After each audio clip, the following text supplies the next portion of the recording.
Imagine falling in love and then being executed for it. Not ghosted, not dumped, executed. Welcome to the Middle Ages, where romance wasn't just complicated, it was dangerous. In this world, choosing the wrong partner wasn't a private scandal. It was treason, a dagger pointed straight at the heart of the kingdom. Picture a queen who dares to look too long at a knight across the hall. To us, it might seem like nothing, an innocent glance, a flutter of curiosity. But in her world, that single moment could be twisted into evidence. An accusation of adultery, a stain on the bloodline, a threat to the throne. And if the wrong people noticed, she might find herself dragged to a dungeon or tied to a stake. Romance in the Middle Ages wasn't a candlelit dinner. It was a battlefield. Secret affairs between nobles didn't just break hearts. They broke dynasties. A kiss in the wrong corridor could shatter alliances forged through marriage treaties. A hidden letter, passed from hand to hand, could unravel a kingdom's future. And when that happened, armies marched. Entire wars were fought not just over borders or gold, but over bruised honor. A husband humiliated by a scandal. A king enraged by suspicion. A noble family determined to avenge an insult. Love was the spark, and blood was the fuel. Now pause and think about that. Today, dating the wrong person might mean an awkward family dinner, or maybe a breakup post on social media. Embarrassing, yes. Painful, sure. But in the Middle Ages, choosing the wrong partner could strip you of your title, your lands, your freedom, your very life. And love letters? Forget romance. Forget roses are red, violets are blue. In the courts of kings, a letter wasn't a keepsake. It was evidence. It could be read aloud in front of judges, twisted into proof of betrayal. Ink turned into a death sentence. The irony is staggering. This was the same age that gave us troubadour songs, knights pledging themselves to their ladies, poets weaving tales of eternal devotion. Culture adored the fantasy of romance. Yet reality? Reality punished it with fire, rope, or the executioner's blade. Imagine the fear that hovered over every word, every glance, every secret touch. A knight tucking a ribbon beneath his armor before battle. Romantic, right? But if discovered, that ribbon might damn him as a traitor. A queen smiling at a poet's verse. Harmless, surely? Yet if the court whispered otherwise, it could brand her guilty of treason. This was love in the Middle Ages. Fragile, perilous, explosive. And still, people risked it. That's the part that grips us. Even under threat of death, lovers found each other. Even with fire waiting, hearts still reached across forbidden lines. Because desire doesn't bow to kings. It doesn't obey laws. It doesn't tremble before the church. And so, in castles and gardens, in torchlit corridors and hidden chambers, people dared. They dared to love, and some of them paid with their lives. So as we step into this world, leave behind the idea of medieval romance as fairy tale. Forget the shining armor and happy endings.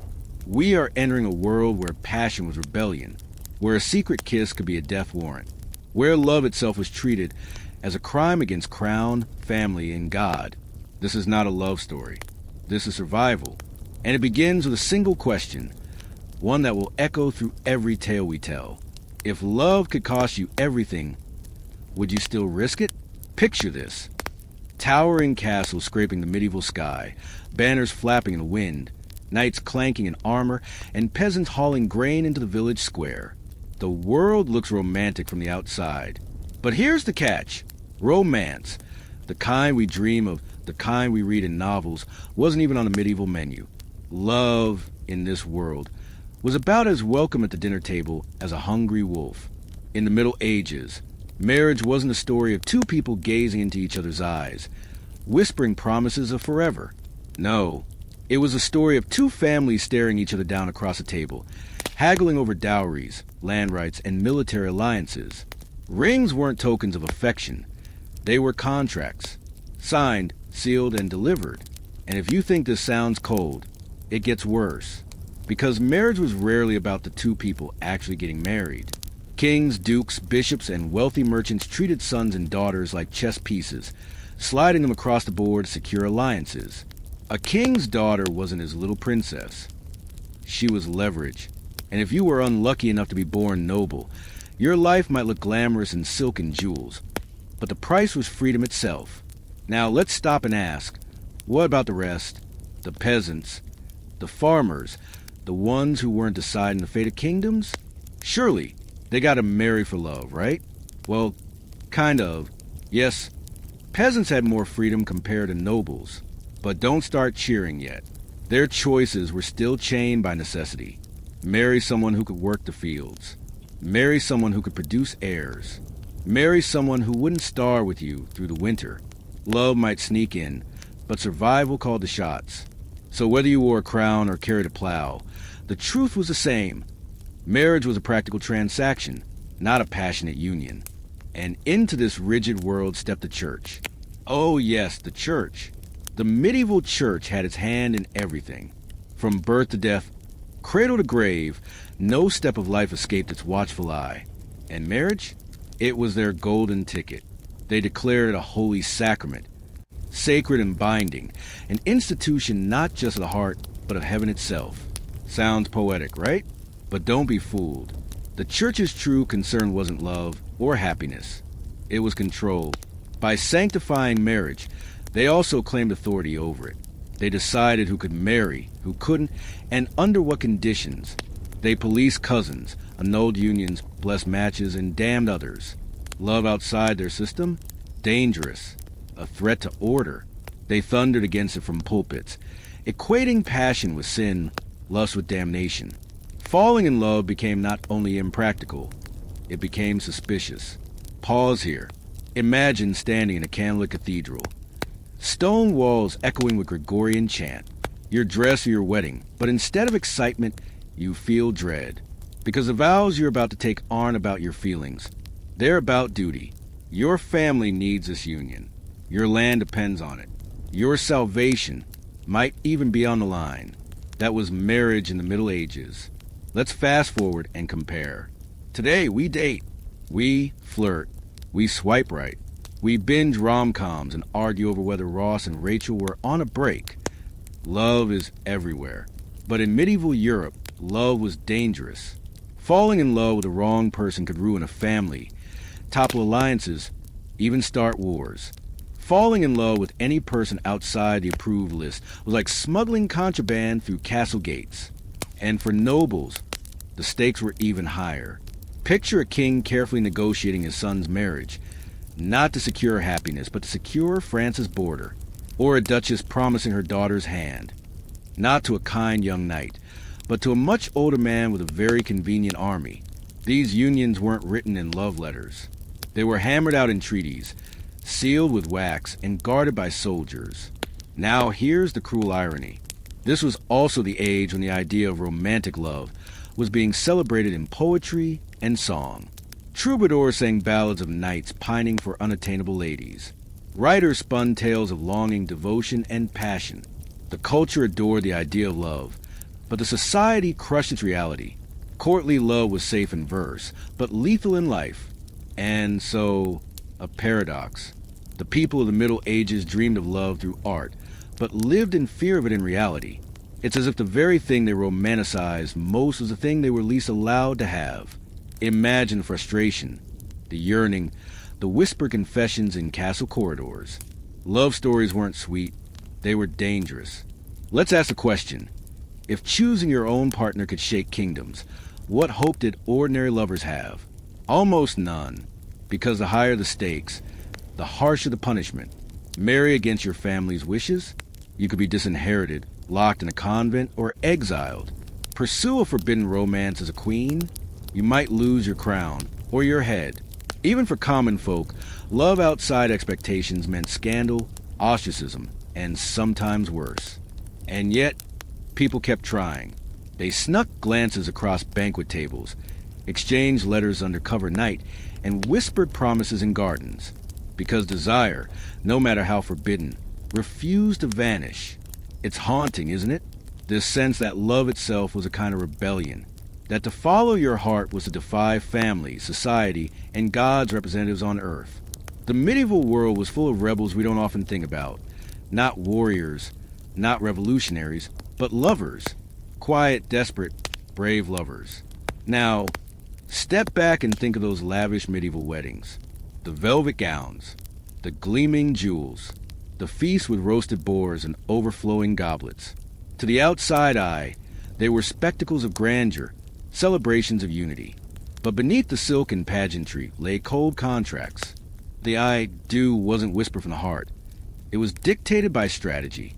Those beautiful vows were masked for property deals, political alliances, and desperate attempts to keep peace. And that's the world we're stepping into in this story. A world where love was suspect. A world where passion was peril. A world where marriages weren't about joy but about survival.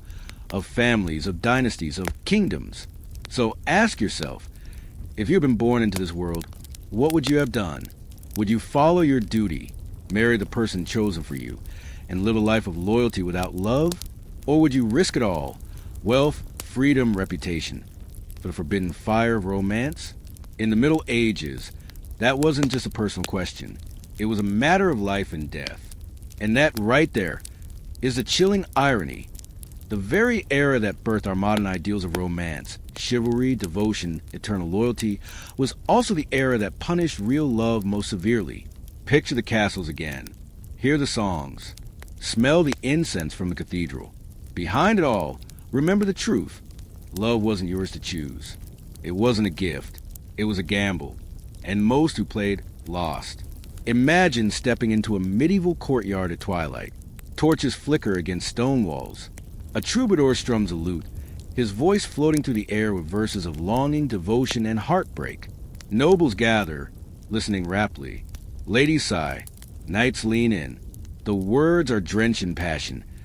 Every line dripping with a sweetness that makes the heart ache. But here's the kicker. It was all make-believe. The concept was called courtly love, and it became the obsession of the Middle Ages. Songs, poems, and entire codes of knightly behavior revolved around it. It painted love as noble, pure, even sacred. A knight would swear his undying devotion to a lady, often one who was already married. He would fight tournaments in her honor, wear her token into battle, and pledge to serve her above all else. It was gallant, it was poetic, and it was almost always imaginary. See, courtly love wasn't about actually sneaking off into the night and running away together. No, that would have been scandalous, dangerous, potentially fatal. Courtly love was designed as a fantasy, a safe outlet for yearning in a world where real passion could upend kingdoms. Think of it like medieval fanfiction. Safe to imagine, thrilling to indulge in, but not something you were supposed to actually do. Now, the paradox is delicious.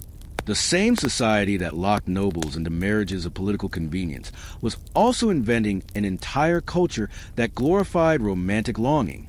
The same world that told queens to stay obedient and knights to stay loyal was also telling stories about forbidden glances across banquet halls, secret meetings in gardens, and knights who would risk everything for a lady's smile. It's as if medieval culture knew people craved romance, but decided to package it as theater. You could dream it, you could sing it, you could perform it, but live it? That was asking for trouble. Picture a knight, armored and shining, riding into a tournament. The crowd roars. He lowers his lance and charges, not for gold or for glory, but because a lady sitting in the stands tied her ribbon around his arm. Every blow he strikes, every risk he takes, is for her. The audience swoons. Songs will be written. And yet, once the jousting ends, she returns to her husband, and he returns to his duty. That's the game. It was theater with strict boundaries. But human beings aren't great at following boundaries, are we? The trouble was, the more people sang about love, the more they wanted to feel it. Troubadours weren't just entertainers. They were cultural agitators. Their verses about longing and devotion made the idea of true love intoxicating. And when ideas spread, people start acting on them. Knights began to blur the lines between fantasy and reality. Noble ladies, tired of cold political marriages, began to wonder, what if the poems were right? What if someone could love them for them? Dangerous thoughts. Very dangerous. Because while courtly love was safe as metaphor, stepping into the real thing could mean disaster. Queens accused of affairs faced execution. Knights caught sneaking into royal chambers faced exile, or worse. The fantasy was celebrated, but the reality was hunted. Let's pause here and appreciate the irony. Today, when we think of romance, we often picture medieval imagery. The knight kneeling before his lady, the courtly bow, the token of affection. But those gestures weren't rooted in real marriages. They came from this artificial world of poetic yearning. The roots of our modern romantic ideals were born from a society where love itself was a crime. Isn't that wild? Now, let's talk about the rules of courtly love. Yes, it had rules, like a medieval dating manual. Scholars of the time wrote entire lists about what courtly love should look like. Devotion must be secret. Yearning must be constant.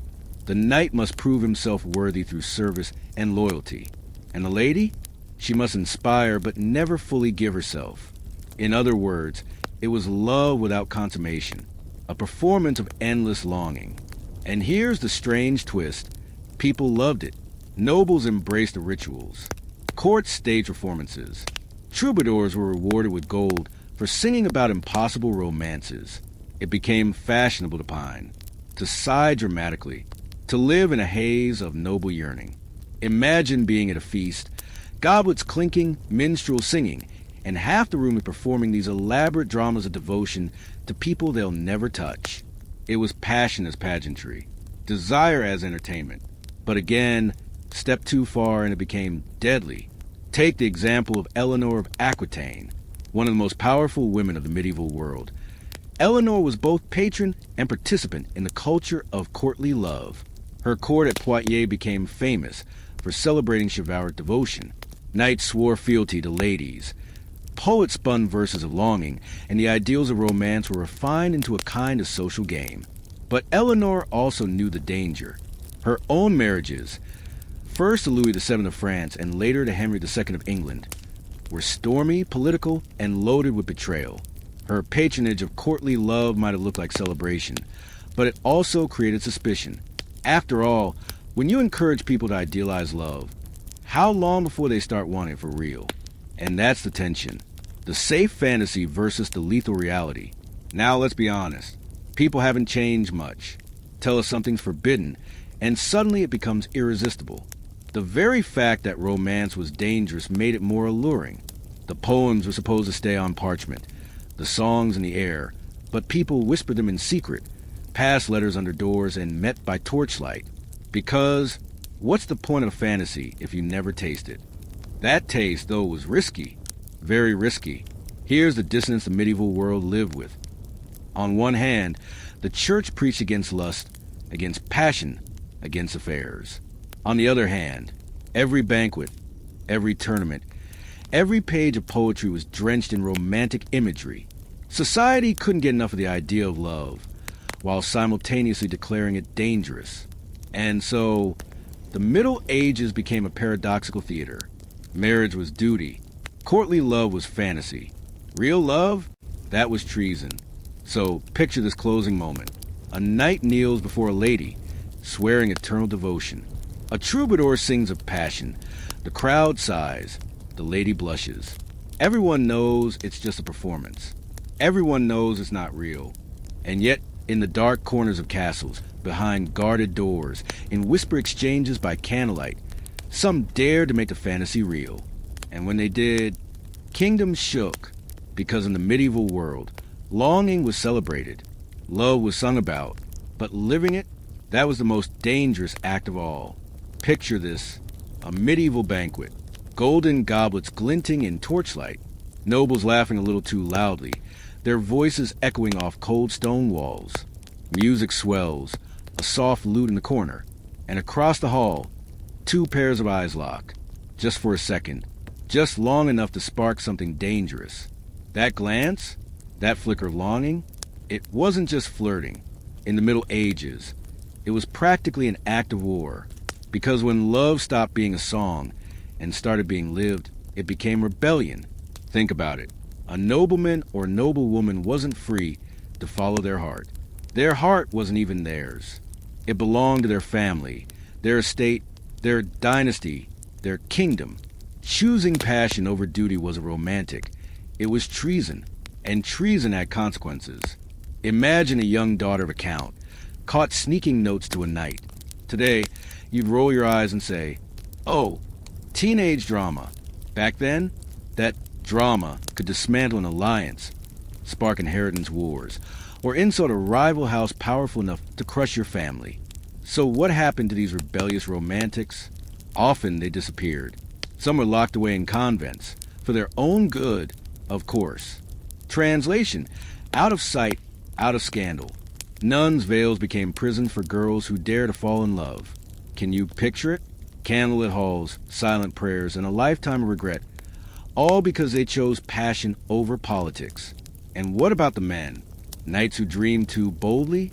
Many found themselves exiled, stripped of titles, cast out into the wilderness for chasing queens who weren't theirs to chase.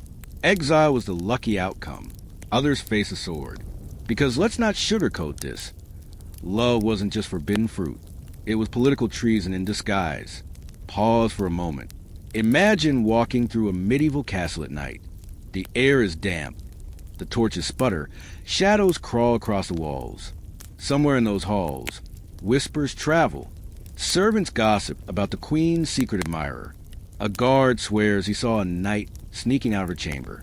The whispers grow, and soon they reach the king. Now the story changes.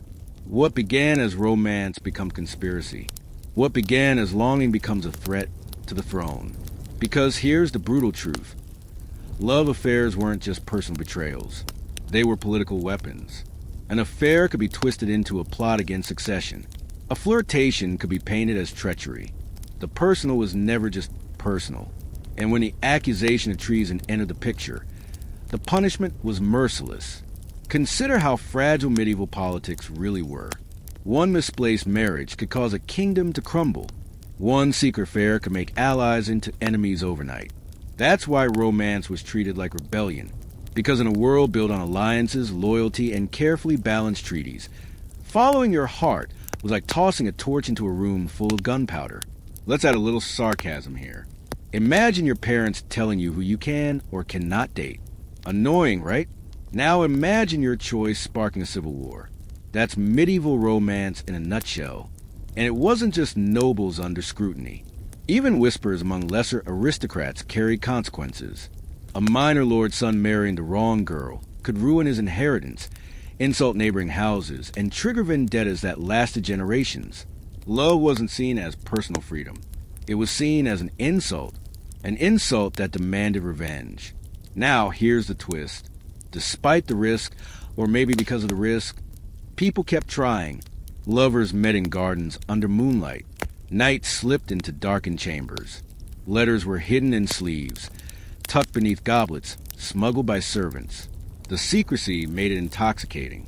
The danger made it irresistible. But danger also made it fragile. One wrong word, one suspicious glance, one bitter rival whisper in the wrong ear, and everything shattered. Romance in this world wasn't simply disobedience. It was open defiance. It was rebellion not just against parents, but against kings, against kingdoms, against God's ordained order. That's how it was viewed. To love without permission was to spit in the face of every structure holding society together. And yet, here's the irony.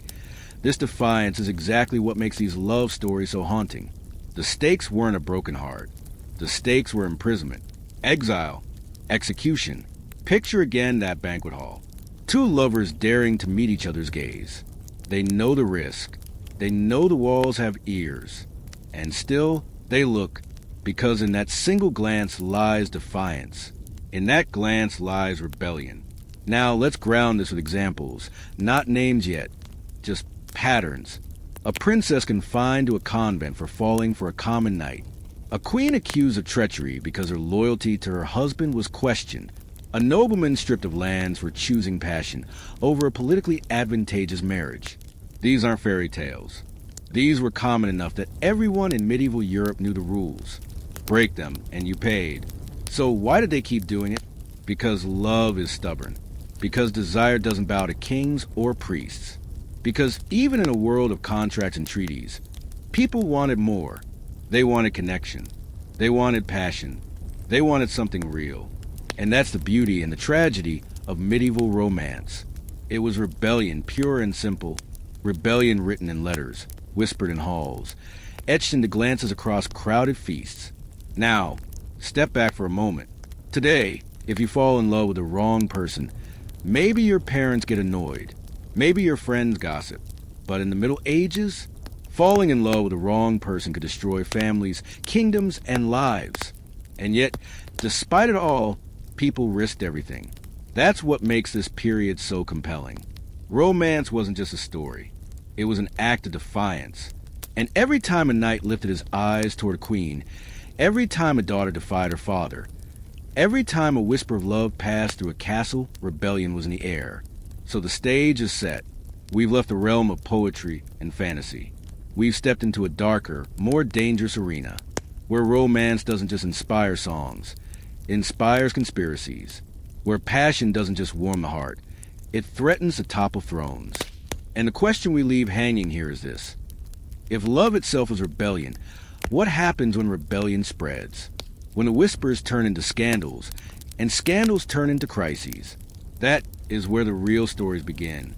Picture a vast hall lit by torches, stone walls hung with banners, lords and ladies gathered around a table, quills scratching, wax seals pressed, handshaking. You might think it's the signing of a treaty. But no, it's a wedding. Because in the Middle Ages, marriage wasn't about love. It was about power. Forget hearts and roses. Forget violins and slow dances. This was chess. And the pawns? They were brides and grooms. Move carefully, sacrifice when necessary, and value for what they could gain on the board of politics. A king didn't marry his daughter to the man she fancied at the tournament. He married her to the man who had an army, or a fleet, or land rich with grain. A duke didn't let his son wed the girl from the village. He brokered a deal with another noble house, sealing alliances with wedding rings instead of ink. Every marriage was a negotiation, every vow a contract, and every kiss at the altar? Well, let's be honest. That kiss wasn't about passion. It was about property. Dowries with currency. Land, gold, livestock. Sometimes even entire towns shifted hands because of marriage. Imagine walking into your wedding knowing you were worth 50 sheep, 3 barrels of wine, and a castle on the river. Romantic, right? And hovering over it all was a church. The church didn't just bless marriages. It owned them. Declaring marriage a sacrament wasn't about celebrating love. It was about surveillance, about control. You see, when the church wrapped its hand around matrimony, it also wrapped its hands around inheritance, legitimacy, and the future of dynasties. If the church said your marriage was valid, your children were heirs. If the church said it wasn't, your bloodline ended. Simple as that. Now imagine the tension. Peasants in their huts knew that even their modest unions needed approval. Nobles knew that one wrong marriage could insult the wrong family and trigger a feud lasting generations. Kings knew that a careless match could cost them their throne. So individual choice? Practically non-existent. Love was a luxury no one could afford. Pause here. Think of your own family. Think of disagreements over who you date. Now magnify that by 1,000, add a throne, and throw in the Pope. That was medieval matrimony. And it wasn't confined to the nobility. Even in the smallest villages, marriages were tools. A farmer's daughter might be promised a blacksmith's son, not because they liked each other, but because a union secured stronger trade between families. A peasant's boy might be married off to a neighbor's widow to keep land within reach. Romance? Optional. Bread on the table? Non-negotiable. But in the courts of kings, the stakes were higher. Picture a young princess, barely 13, dressed in silk. She has no say in her future. She's sent hundreds of miles away to marry a man she has never met. Her job? Cement an alliance. Her dowry? Enough to keep peace between kingdoms. Her feelings? Irrelevant. And what about the grooms? Young men paraded as heirs, married off to foreign brides. Their choice mattered little too. They weren't asked, do you love her? They were told, you will marry her, and through her you will gain Flanders or Aquitaine or Burgundy. Marriage was diplomacy by another name. And let's not forget, these unions didn't always mean harmony. They often created rivalries, fueled wars, and brought centuries of resentment. How many conflicts started because a dowry wasn't paid in full, or because one side felt cheated? Imagine going to war because your cousin's wife's uncle didn't hand over the correct parcel of land. Ridiculous, but very real. Here's another irony. Lavish weddings dazzled with music, feasts, and pageantry.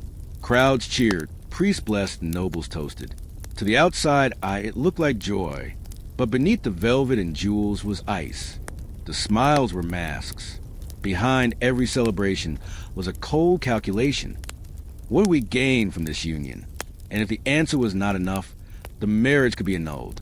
Conveniently, the church was always willing to find a reason for the right price.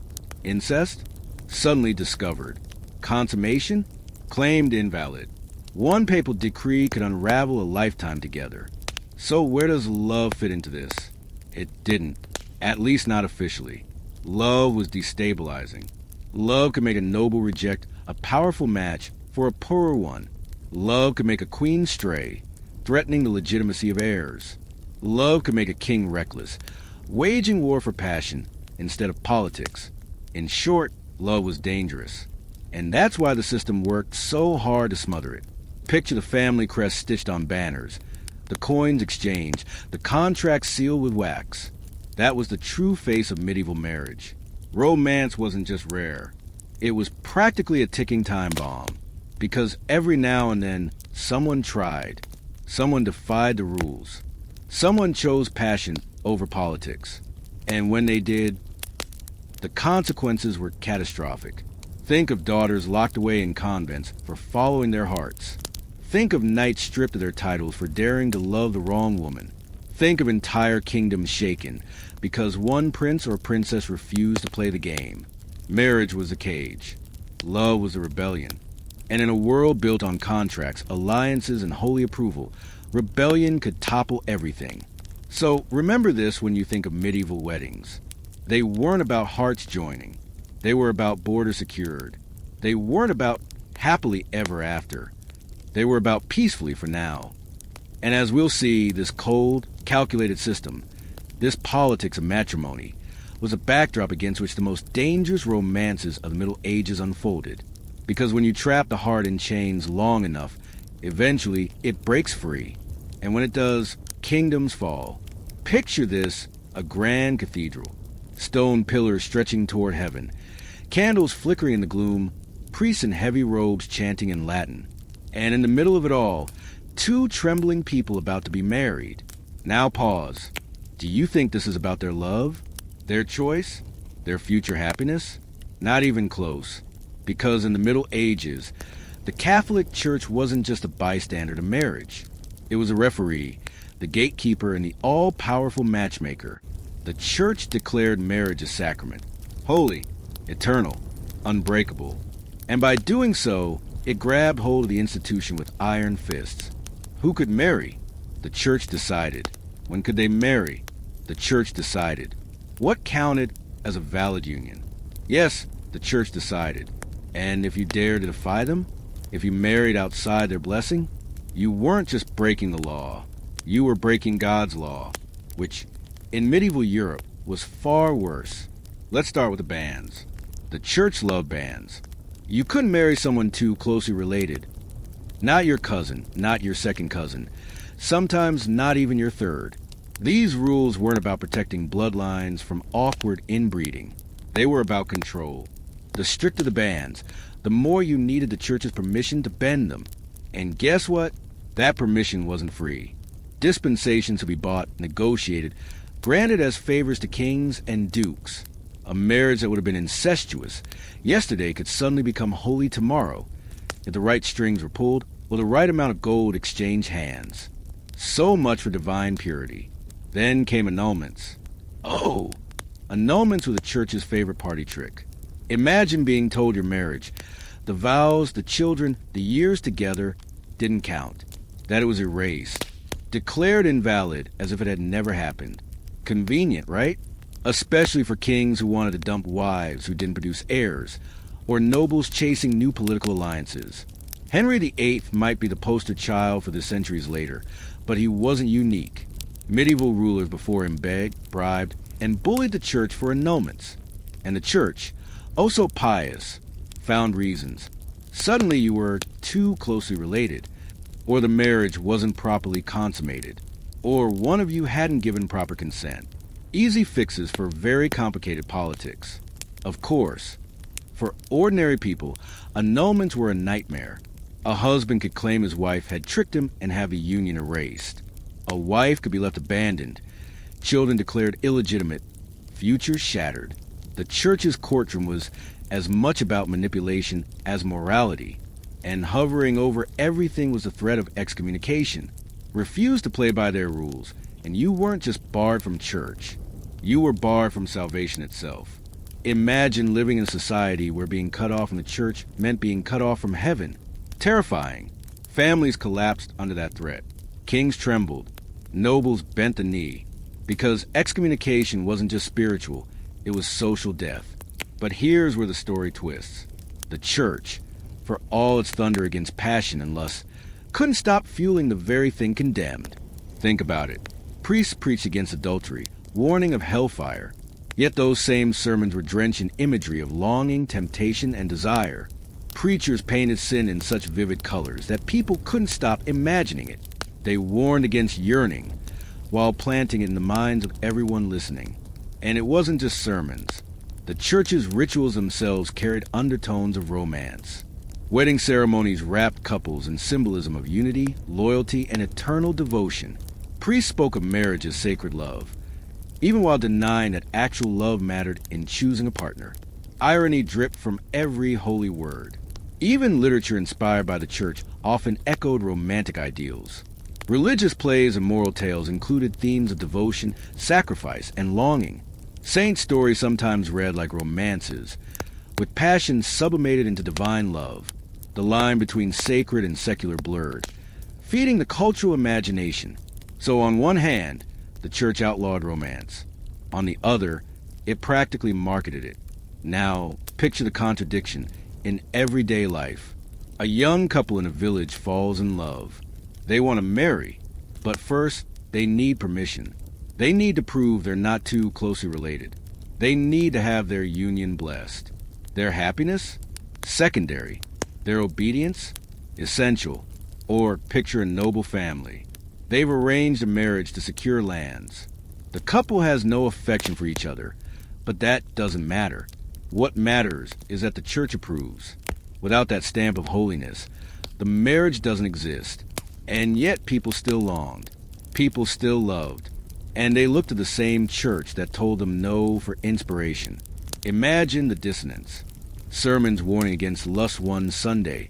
Troubadours singing about love the next evening in the courtyard.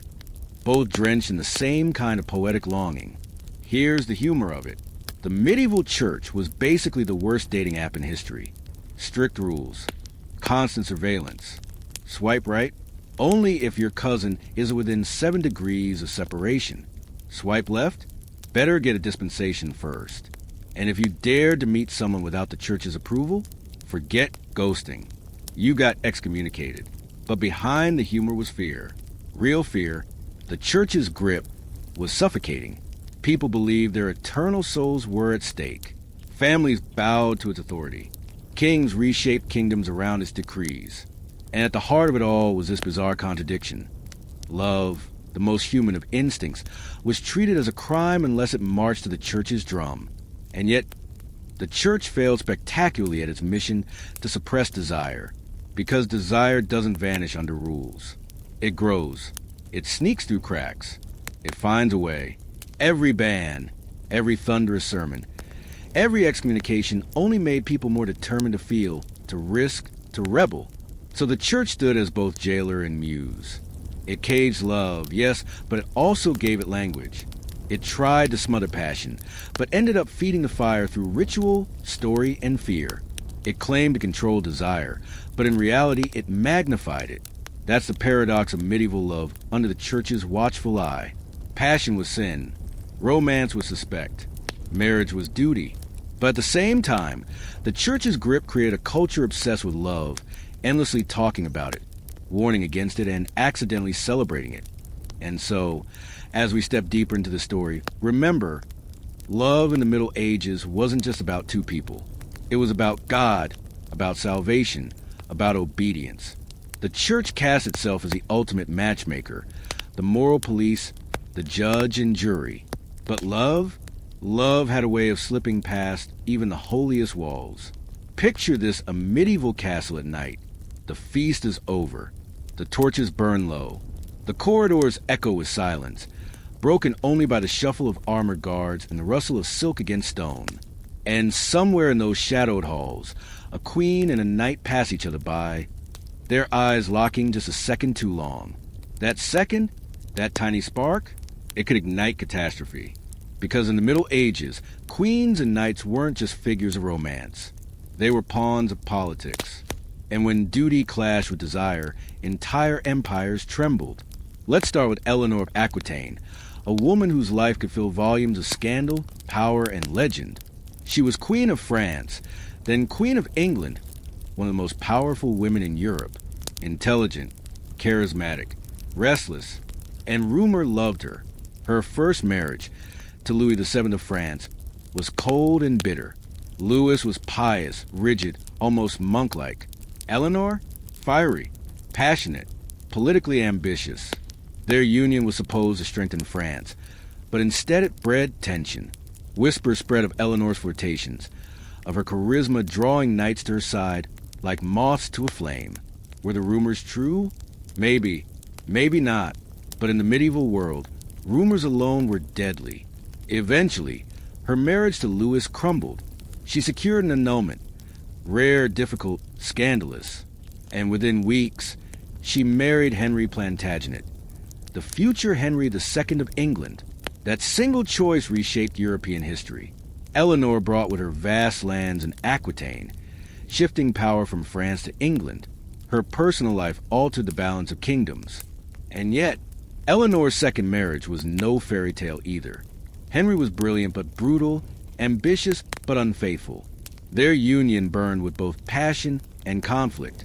At times, Eleanor was his partner in ruling an empire. At other times, his rival, even his enemy. Their children, Richard the Lionheart, King John, carried on a legacy soaked in rebellion and betrayal. Eleanor's life proves the point.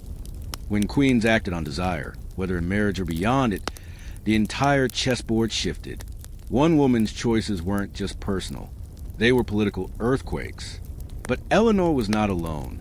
All across Europe, the same dangerous game played out. Knights, sworn to loyalty, drawn to their queens by admiration, devotion, and temptation. Queens, trapped in loveless political marriages, finding themselves starved for connection. It's the perfect recipe for disaster. Now imagine this scene. A knight kneels before his queen, swearing eternal service. His oath is to protect her, defend her, honor her. His words tremble with double meaning. The queen smiles, placing her hand on his shoulder. Her gesture lingers, just long enough to raise eyebrows among the watching courtiers. Did she mean it? Was it just formality? Or was there something more? This is how it began. Not with scandalous confessions, but with whispers, glances, rumors. And rumors spread like fire in dry grass. Because the castle wasn't just stone walls. It was a hive of gossip. Servants whispered in kitchens. Guards muttered in corridors. Nobles traded stories during feasts. Every glance was interpreted. Every absence was noted. If a knight lingered too long in the queen's presence, tongues wagged. If the queen smiled too brightly at a banquet, speculation grew. And in this atmosphere, truth mattered less than perception. A rumor could destroy reputations, fuel rivalries, and destabilize courts long before anyone asked if it was true. Take the story of Queen Isabella of France, the she-wolf of France. Married to Edward II of England, she was trapped in a union soured by his favoritism for male companions. Neglected, humiliated, isolated, Isabella eventually allied with Roger Mortimer, a powerful nobleman, and by most accounts, her lover. Together, they led a rebellion that deposed Edward and placed Isabella's son, Edward III, on the throne. Think about that. A queen's passion, whether born of love, revenge, or sheer survival, toppled a king. That's the peril of desire in medieval courts. And then there were the knights. Poor knights, torn between oaths of loyalty and the pull of forbidden affection. Some risked everything, sneaking into chambers, slipping love letters under doors, gambling their lives for a fleeting touch. Others were destroyed by mere accusation. One whispered word, one rumor too many, and a knight could find himself disgraced, exiled, even executed. Because when it came to queens, the stakes were doubled. If a queen strayed, the legitimacy of heirs came into question. Was the prince really the king's son? Or the knight's? That single doubt could unravel dynasties. Kings, already paranoid, watched their queens like hawks. And courtiers, eager for advantage, fanned the flames of suspicion. Picture torchlit corridors echoing with secrets. Queens pacing their chambers, torn between desire and fear. Knights staring into the fire, wondering if devotion is worth their lives. Behind the glamour of courts lay tension, so thick you could feel it in the air. And yet, despite the danger, these stories repeat themselves across centuries. Why? Because human hearts aren't built for chains. Because queens, even queens, want to be seen, want to be loved. Because knights, bred on tales of loyalty and courtly love, couldn't resist when fantasy edged into reality. Every affair or rumor won became a landmine. Some exploded into open scandal. Others simmered quietly, poisoning trust, feeding paranoia, gnawing at alliances. Think of the weight. A single letter discovered, a glance misinterpreted, a hand held too long. That was all it took to set kingdoms on edge. And the tragedy? Many of these stories may never have been true. Eleanor, Isabella, countless others, they may have been victims of gossip as much as of passion. But in a world where rumor equaled evidence and suspicion equaled guilt, truth hardly mattered. So what do we see when we step into those torchlit halls? Not fairy tales, not harmless scandals, but human beings caught between duty and desire, navigating a world where every choice carried the weight of kingdoms. Queens who yearned for more than politics, knights who dreamed of more than loyalty, and courts that turned those dreams into conspiracies. That's the peril of passion in the Middle Ages. It wasn't just about hearts. It was about crowns. It wasn't just about desire. It was about dynasties. And as we move forward, the stories grow darker. Because once whispers turn into accusations, and accusations into crises, love no longer looks like rebellion. It looks like treason. And treason is fatal. Picture this. Europe in the late Middle Ages. Kingdoms rising, kingdoms falling, cathedrals stretching toward heaven, castles looming over towns like stone giants. And beneath all that grandeur, a society choking under rules. By now, the system was perfected.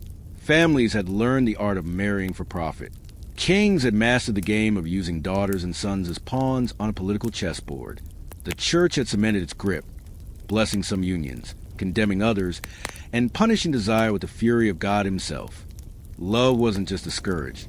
It was smothered, controlled, tamed. At least that was the plan. But the cracks kept forming. Because no matter how many rules they wrote, no matter how many sermons they thundered, no matter how many convents and prisons they filled, people kept feeling, people kept loving. And the tighter the grip, the more irresistible the temptation became. Now imagine sitting in a crowded banquet hall. Minstrels sing. Troubadours strum lutes and spin tales of knights who would die for love, of ladies whose beauty could command armies, of passion that defied kings and God alike. The crowd leans in. They sigh. They laugh. They dream. And when the music ends, reality snaps back. Because the man sitting next to his wife never chose her. And the woman smiling politely at her husband knows he's not the one she truly wanted. That's the paradox. Romance was everywhere in imagination, in poems, in songs, in plays. But in life, it was poison, safe to celebrate in art, deadly to live in reality.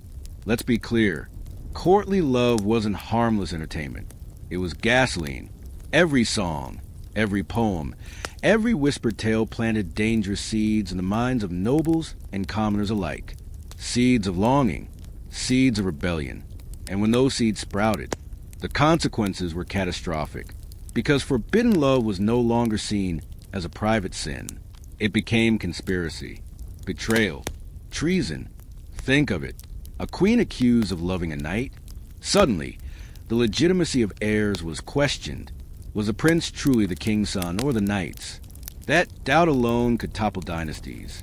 A noble woman rumored to have an affair, her family's honor shattered. Rival houses demanded vengeance. Brothers took up arms. Cousins drew swords. One whispered scandal could plunge entire regions into bloodshed, and the church only fanned the flames. Preachers thundered against lust, warning that adultery was not just sin but sabotage. They equated romance with betrayal, passion with poison, from the pulpit to palace. Love became a word whispered with suspicion. Now imagine walking through the streets of Paris or London. Troubadours on corners sing of lovers defying the odds. Young men and women listen, their hearts racing, but in their minds a warning echoes. Live that story and you'll lose everything. This duality created a society on edge. On the surface, order seemed absolute. Families arranged marriages like treaties. Kings declared themselves defenders of morality. The church crowned itself guardian of the soul. But under the surface, a volcano rumbled. Desire smoldered, waiting for the smallest spark to erupt. And erupt it did. Look at the late medieval scandals. The Tour de Nesle affair in France, where accusations of adultery against royal women led to torture, executions, and national disgrace. Or the endless suspicions around queens, mistresses, and noble families accused of conspiring through passion. Time and again, personal relationships were twisted into charges of treason. Because here's the terrifying truth.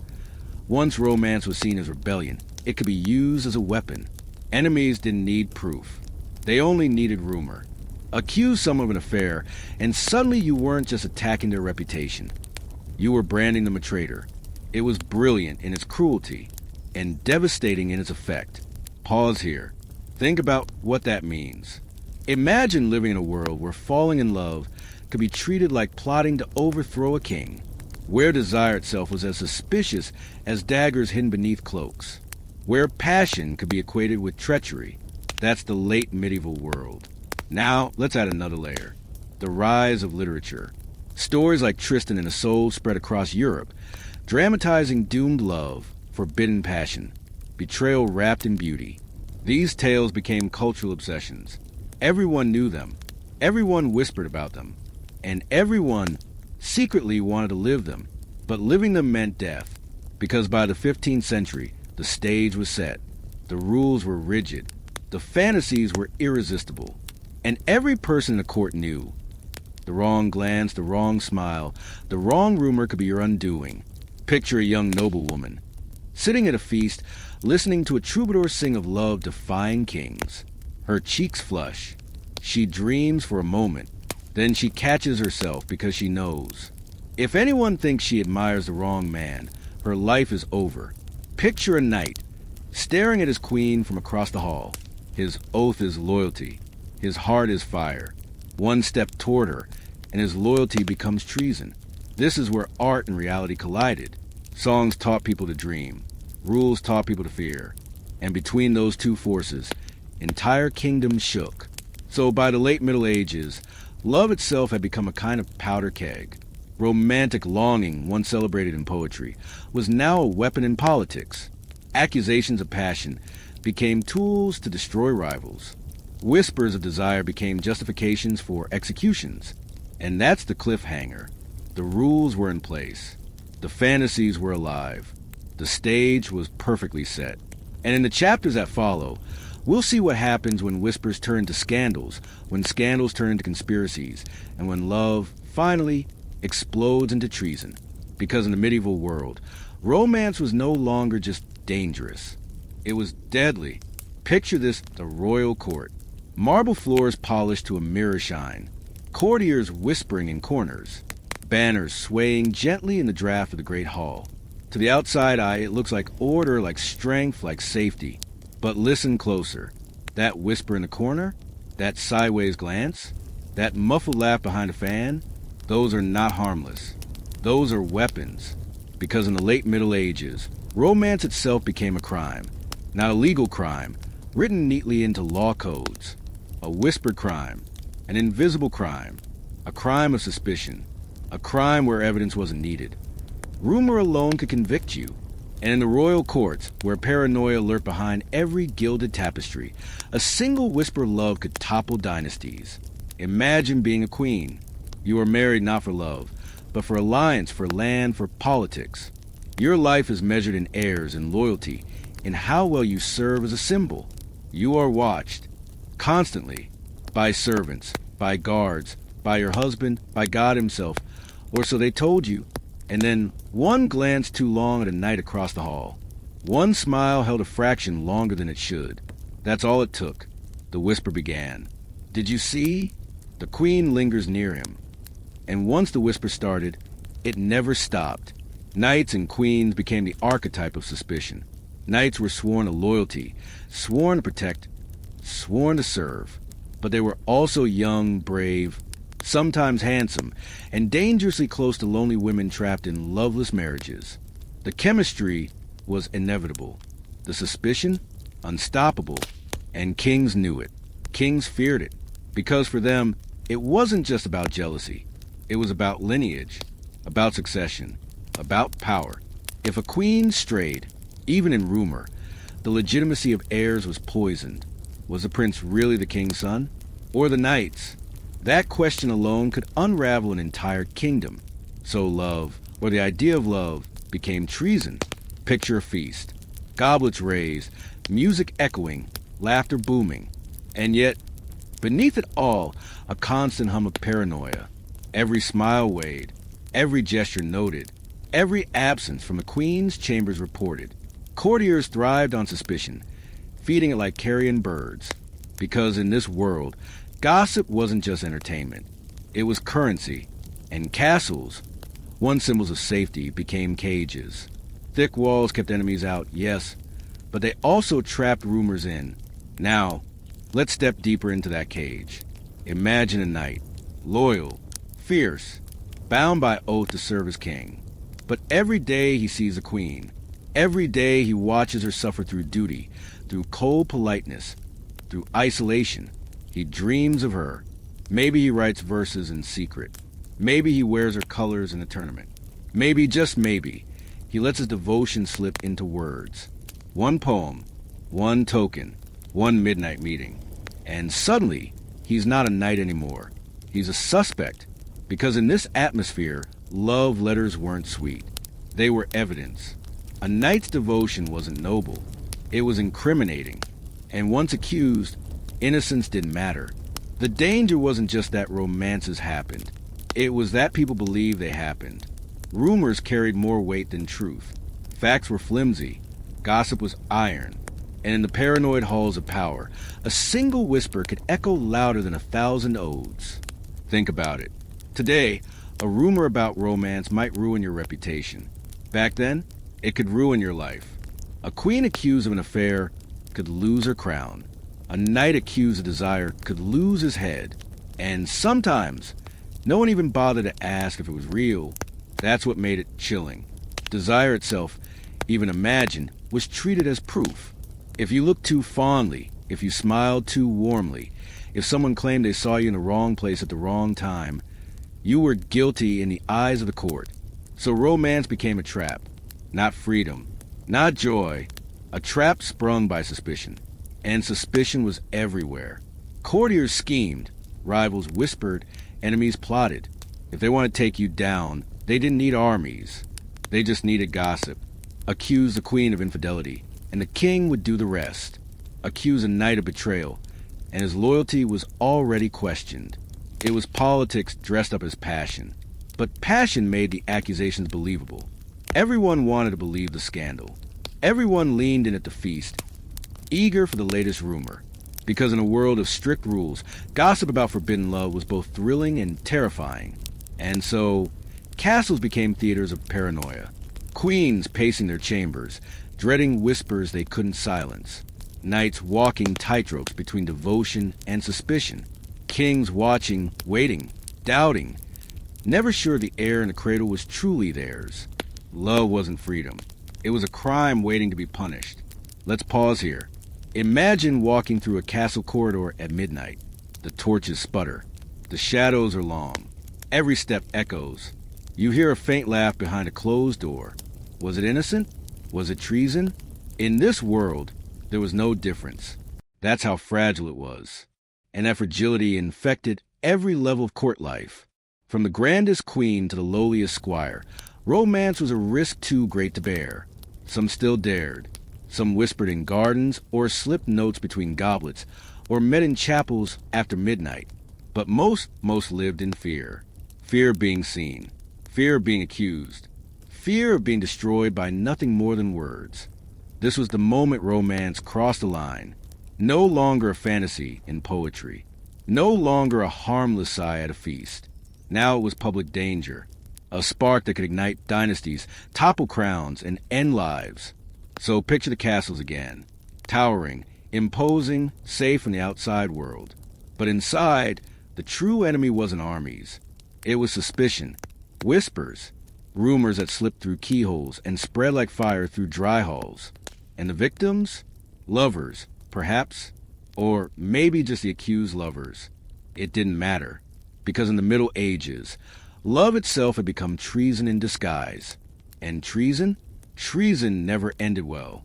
Picture this, the grand hall of a medieval palace. Gold gleams from the chandeliers. Servants hurry with trays of wine. And at the head of the table sits the king. He laughs loudly, claps his favorite knight on the back, and whispers something into the ear of the woman perched just a little too close to his throne. Everyone sees it. Everyone knows it. And yet, no one dares call it scandal. Because he's the king. Now shift the scene. The queen, regal, composed, draped in velvet, shares a smile with a knight across the hall. Just a smile. Just a flicker of warmth. And suddenly, the whispers begin. Did you see? She smiled. That's the double standard of medieval desire. Kings could indulge. Kings could stray. Kings could fill their courts with mistresses and bastards. And people might raise an eyebrow. But mostly, they looked the other way. After all, what's one more mistress when you already hold a crown? But queens? Noble women? They were scrutinized to the point of suffocation. Because when a man strayed, it was sport. When a woman strayed, or was even suspected, it was treason. And let's not sugarcoat this. Medieval equality was about as fair as a rigged dice game. Men got a wink. Women got a noose. Kings strutted openly with their mistresses. They paraded them through courts, showered them with jewels, even granted them lands. These women sometimes became political players in their own right, wielding influence through the king's affection. But queens? If a queen so much as looked the wrong way, the walls closed in. The risk wasn't gossip. The risk was death. Think of the hypocrisy. A king's affairs might cause family tension, maybe a scandalous poem or two. A queen's alleged affair could unravel dynasties. Why? Because of heirs. Because every royal baby was a potential king or queen, and if the bloodline was questioned, if anyone dared whisper that the child wasn't the king's, the entire structure of power shook. And kings knew this, which meant queens lived under suffocating suspicion. Imagine their lives. Every movement observed. Every gesture analyzed. Every conversation weighed. To laugh too freely at a knight's joke was dangerous. To sit too close at a feast was reckless. Even to inspire a troubadour's song could turn into a trap. And troubadours loved writing about queens. Courtly love poetry thrived on the idea of knights pledging themselves to unattainable ladies. The noblewoman, the duchess, the queen. It was all meant to be fantasy. Chaste, noble, devotional. But when admiration crossed into action, that's when the axe was sharpened. Here's the bitter irony. The culture celebrated longing. Knights swooned, poets sang, nobles sighed. But the very women they idolized paid the price for being admired. The rules said, be inspiring but never inspired. Be adore but never adore. Be the muse but never the lover. Talk about a trap. And the double standard wasn't subtle. Some kings fathered armies of illegitimate children, leaving behind trails of scandal like breadcrumbs. And yet, History remembers them as powerful, virile, even charismatic. Meanwhile, queens accused, often without proof, face trials, imprisonment, or execution. Take a moment to sit with that. Kings broke vows, paraded mistresses, even mocked the church's rules, and they lived to boast about it. Queens broke nothing but a smile, and they bled for it. And let's sprinkle in some sarcasm here. Medieval fairness at its finest. The king sleeps with half the court, and it's called politics. The queen smiles at a knight, and it's called treason. Equality, right? But behind the humor lies tragedy. Because queens and noble women weren't just wives. They were symbols. Their bodies were dynastic property. Their fidelity wasn't personal. It was political. A queen's virtue was a guarantee of heirs, the foundation of the monarchy. And if her virtue was even questioned, the foundation cracked. So the court watched, and whispered, and accused. Rumors turned into accusations.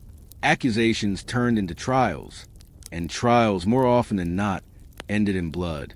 And yet, the troubadours kept singing. The poets kept writing. The culture kept feeding the contradiction. Publicly. Queens were suffocated under suspicion. But in art, they were glorified as a very essence of love and devotion. It's maddening, isn't it? On one hand, you're celebrated as the object of every knight's dream. On the other, you're punished for being human. And the knights themselves weren't safe either. Their devotion could be noble one day, incriminating the next. Wearing a queen's favor in a tournament? Romantic, if it stayed symbolic. Dangerous, if it became real. The line between chivalry and treason was razor thin. So let's frame it clearly. Men strayed and thrived. Women strayed, or were suspected, and died. That was the medieval rule book. And the tension only grew as the culture of courtly love clashed with the reality of politics. The songs of longing amplified the hypocrisy, magnifying women as divine inspirations while ensuring they could never safely be anything more. Pause here and imagine you're a queen, standing on a balcony, listening to a troubadour sing a ballad written in your honor. The crowd sighs, the knights cheer, and you smile carefully, because that song, it could elevate your prestige, or it could mark you for ruin. That was the double standard of desire. And it wasn't just unfair. It was lethal, because in this world, romance wasn't judged by the heart. It was judged by politics, by lineage, by paranoia. And for women, the scales were always tipped toward suspicion. So when we think about medieval passion, we must remember it was never equal. Kings wrote the rules. Knights bent them. Queens bore the punishment. The irony is sharp, the injustice sharper. And as the whispers grew louder, as suspicion turned into accusation, the stage was set for tragedies that would haunt kingdoms. Because in the medieval world, men's desire was indulgence. Women's desire was betrayal. And betrayal? Betrayal was treason. Picture Paris. The early 1300s. The Seine glimmers under the moonlight. The towers of Notre Dame rise like sentinels. And near the water, the Tour de Nesle looms, a shadowed fortress, its stones holding secrets darker than night. This is where one of the most infamous scandals in medieval Europe would erupt. A scandal that burned through France's royal court, leaving destruction in its wake. It begins with King Philip IV of France, known as Philip the Fair, a king with a sharp mind, ruthless ambition, and a family that seemed destined to secure France's future. His three sons, Louis, Philip, and Charles, were each married to noble women, daughters-in-law who represented alliances, wealth, and the continuity of the Capetian dynasty. The future of France rested on their shoulders. And then whispers began. At first, it was just gossip, mutters in the court, glances exchanged at feasts. But soon, the whispers grew louder. The three young women, Marguerite, Blanche, and Jean, were accused of adultery. With whom? Knights, handsome brothers, allegedly meeting them in secret, in the shadows of the Tour de Nesle. The idea was scandalous, dangerous, explosive, because this wasn't just a matter of private infidelity. This was the royal bloodline. If the queens had betrayed their husbands, if the children they bore weren't legitimate, the entire future of France was in question. And in the paranoid atmosphere of medieval courts, suspicion was enough to set fire to everything. How did it begin? The stories vary. Some say it was Isabella, the daughter of Philip IV and Queen of England, who noticed. One day, she supposedly saw one of her sisters-in-law hand-embroidered purses to a knight. Innocent? Maybe. But to Isabella's sharp eyes, it was proof of treachery, she told her father. And the machinery of destruction began to turn. Soon, spies were dispatched. Watchful eyes tracked movements. And then, according to the accounts, the knights were caught. Caught in the act, some said. Others claimed they were simply accused, tortured until their confessions matched the suspicions. Truth blurred with paranoia, but the result was the same. The scandal exploded. The knights were arrested, dragged into the streets, tortured until their bodies broke. Under pain, they confessed, though whether confessions were real or forced, no one dared ask. Their punishment? Brutal. They were flayed alive, genitals mutilated, and finally executed in public. Paris watched as love, or the accusation of it, was turned into a spectacle of horror. And the women, Marguerite and Blanche, were convicted of adultery. Their heads were shaved, their titles stripped, and they were imprisoned for life, locked away in castles, left to rot in isolation. Once royal women, reduced to prisoners of stone. Jean III was spared, or at least spared the harshest fate. Some said it was because of her husband's loyalty. Others whispered it was politics. She remained technically free, but forever tainted by suspicion. And Philip IV? His reputation as a cold, merciless ruler only grew. The dynasty that had seemed untouchable was suddenly stained. Now pause. Let's ask, was it true? Were these women truly guilty? Or were they victims of paranoia, scapegoats for political maneuvering, women destroyed because someone whispered the wrong words in the wrong ear? Historians still debate. Some think the queens were guilty of passion. Real affairs, real betrayals. Secret trysts with knights in the shadows of the tower. Others argue it was all a setup, a convenient purge, a way to control the royal women and assert dominance over the court. But in the end, truth mattered less than spectacle. The scandal itself was enough to shake France to its core. The hysteria was electric. Imagine the court in chaos. Nobles whispering, allies doubting, enemies smirking. The Capetian dynasty, once so strong, suddenly seemed fragile. And the irony? Philip IV, the king who fought so hard to consolidate power, ended up with a legacy poisoned by scandal. His sons inherited thrones, yes, but their reigns were weak, short, or disastrous. Within a generation, the dynasty collapsed, giving way to the 100 Years' War. All because of whispers. The Tour de Nesle affair became more than a scandal. It became legend, a medieval thriller filled with everything the people feared: betrayal, lust, conspiracy, torture, disgrace. Picture Paris in those days. Crowds gathering in the streets, gossip spilling from taverns, troubadours singing ballads about queens who risked it all. For commoners, it was both shocking and thrilling. The great royal family, supposedly chosen by God, revealed as vulnerable, corrupt, human. And for the nobility, it was a warning, because the message was clear. Love was not private. Desire was not harmless. For queens, even for the most powerful women in Europe, passion equaled treason, and treason equaled death. The story of the Tour de Nesle affair embodies everything dangerous about romance in the Middle Ages. It was love weaponized, suspicion turned into conspiracy, passion equated with betrayal, and once again, it was the women who bore the brunt. The knights died brutally, yes, but the queens? They lived long enough to feel the slow, crushing weight of disgrace. Their names forever tainted. Their children, their families, stained by rumor. So was it love gone rogue? Or paranoia, sharpened into a blade? We'll never know for certain. But what we do know is this. The scandal altered the fate of France. It shook a dynasty. It changed succession. It opened the cracks that enemies would soon pry open. All because of whispers in a tower. Picture it now. The Seine flowing quietly. The Tour de Nesle standing tall. Its shadow falling across the water. To most, it was just a tower.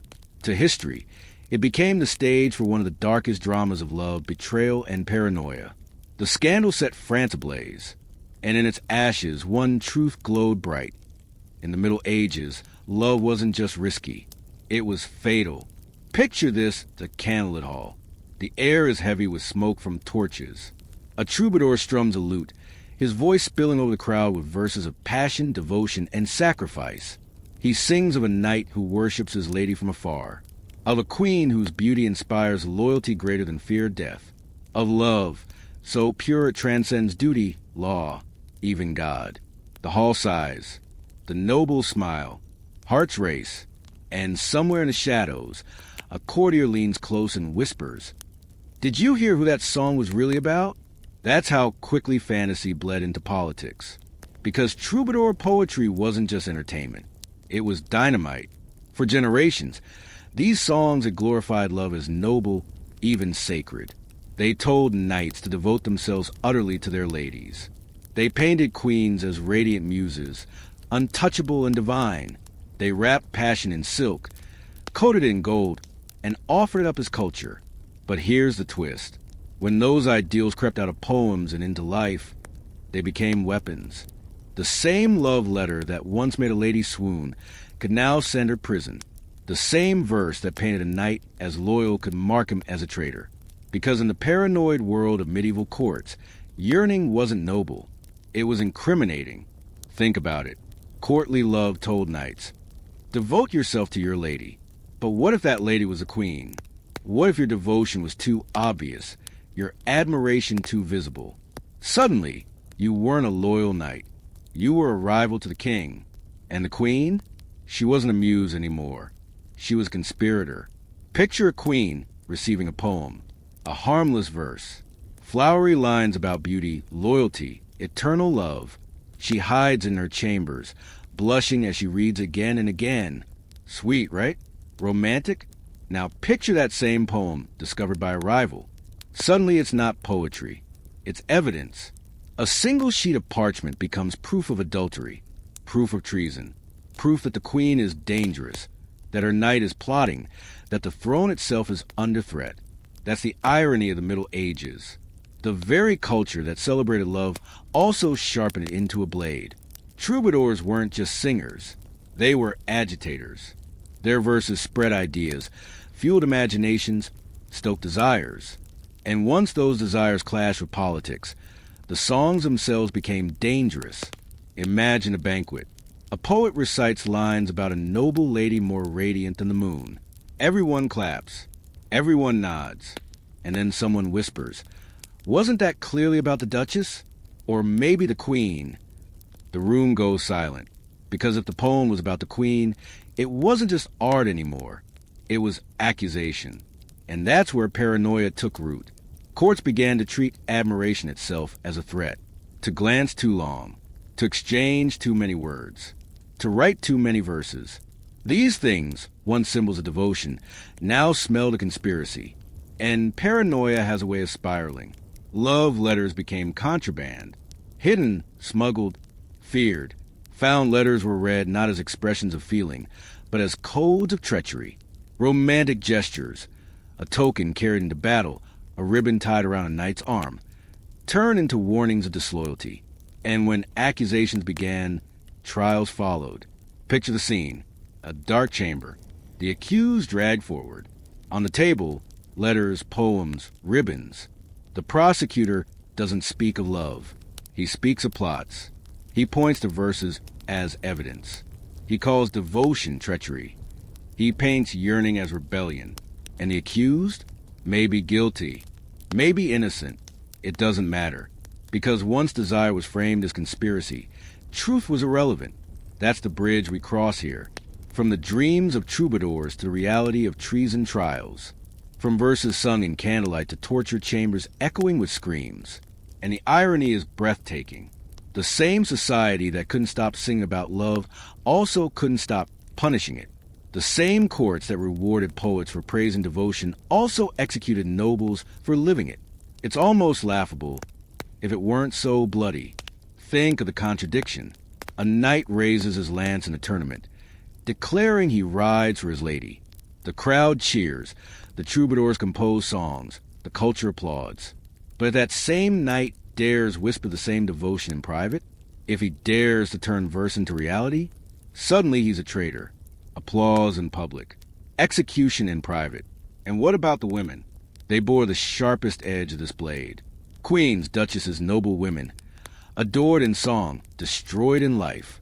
A lady praised in a poem for her beauty became the target of suspicion for inspiring too much admiration.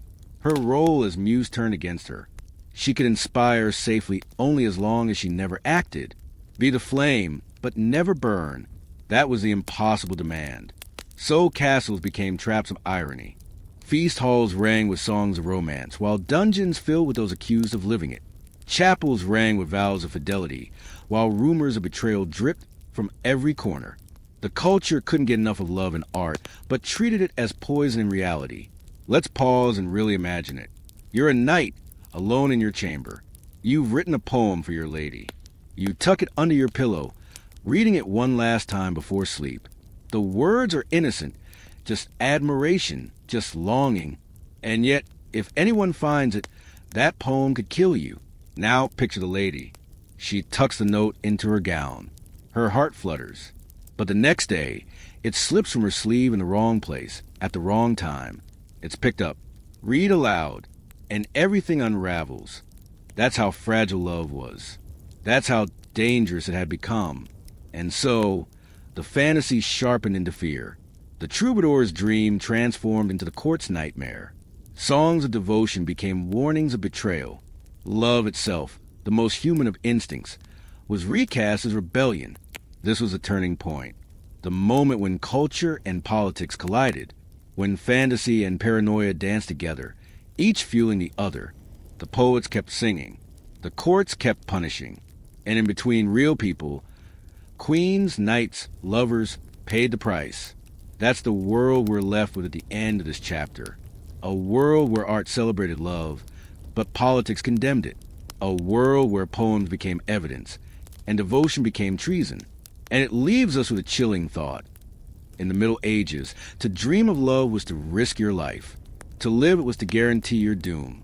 Picture this, a medieval court at dusk. Torches flare against the stone. Shadows stretch long across the floor, and whispers crawl through the air like smoke. Whispers of love. Whispers of treachery. By the late Middle Ages, those whispers were the same thing. Because romance was no longer just risky. It was indistinguishable from conspiracy. A knight admiring his queen, a lady exchanging letters with a nobleman. These weren't just personal scandals. They were plots, treason, crimes against the crown. And in a world built on paranoia, punishment came swiftly, brutally, without mercy.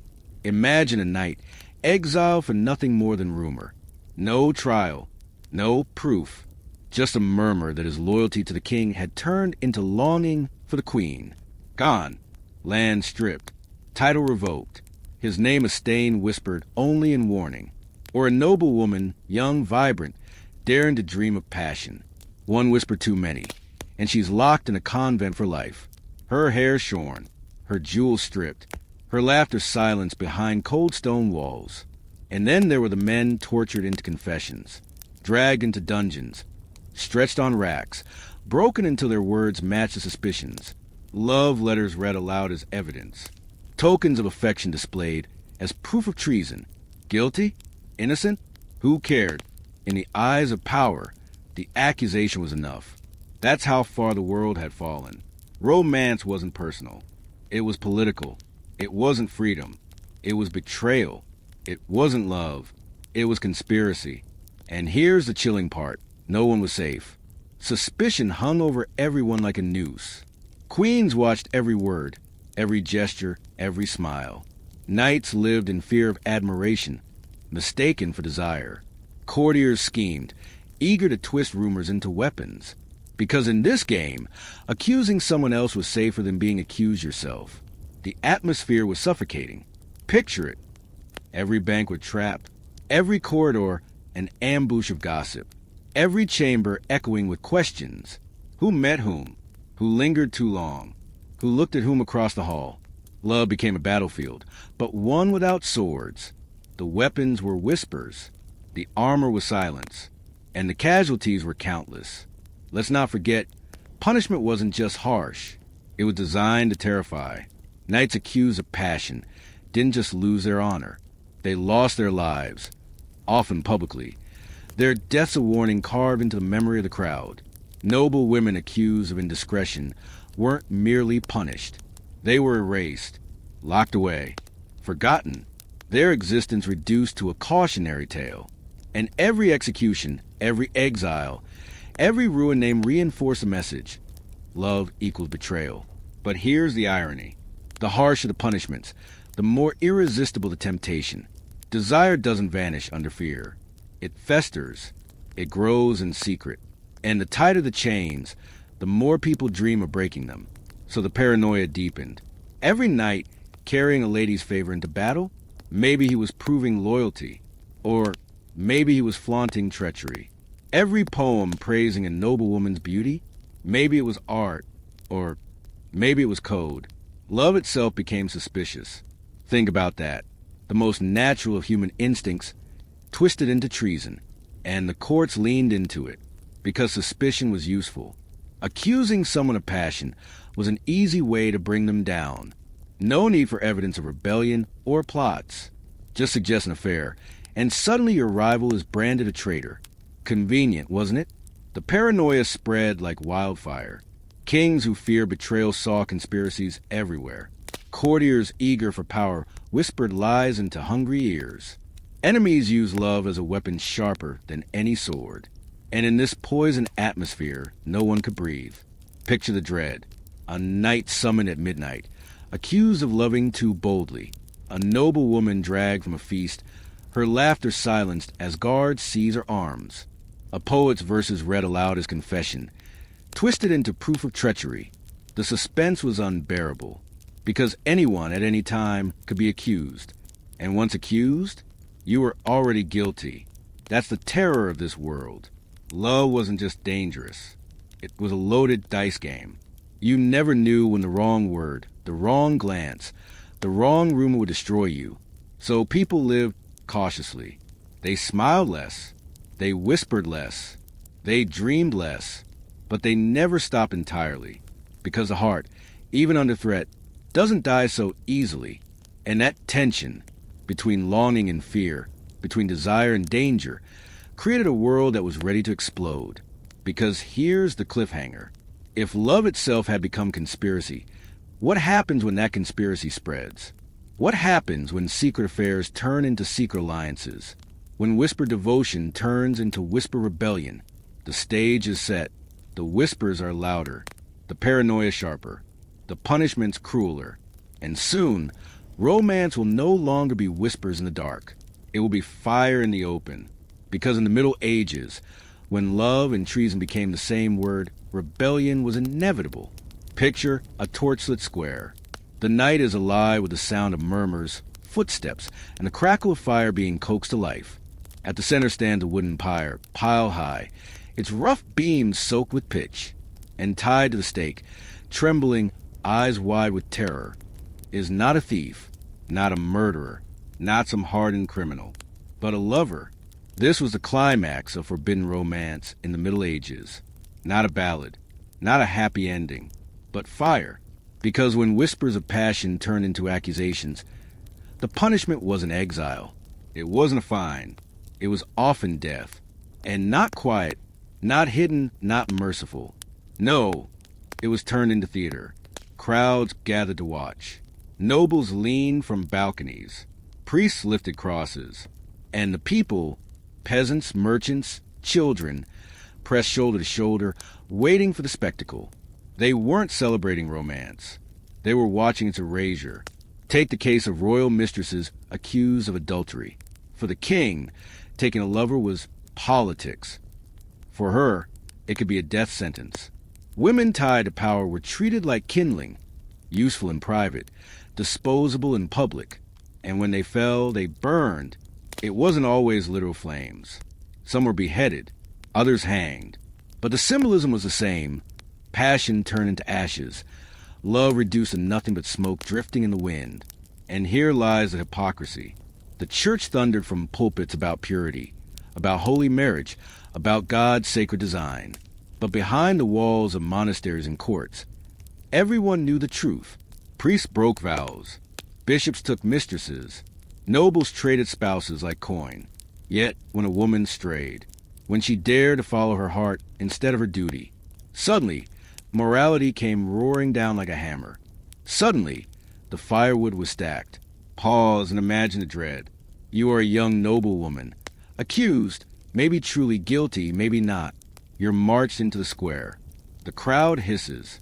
The priest recites prayers, pretending this is about salvation. But you know, this isn't about God. This is about control. This is about fear. And then the torch touches the pyre. The fire leaps up wild, hungry. The heat sears your skin before the flames ever reach you. The crowd gasps. Some cheer, some weep, and in that moment, your story is consumed. This was the price of passion. And yet, despite the horror, despite the threat, people still risked everything. Lovers still met in secret gardens. Knights still swore vows under moonlight. Queens still exchanged hidden notes. Why? Because desire is stronger than fear. Because the human heart refuses to bow, even when the church holds a torch. Think of the contradiction.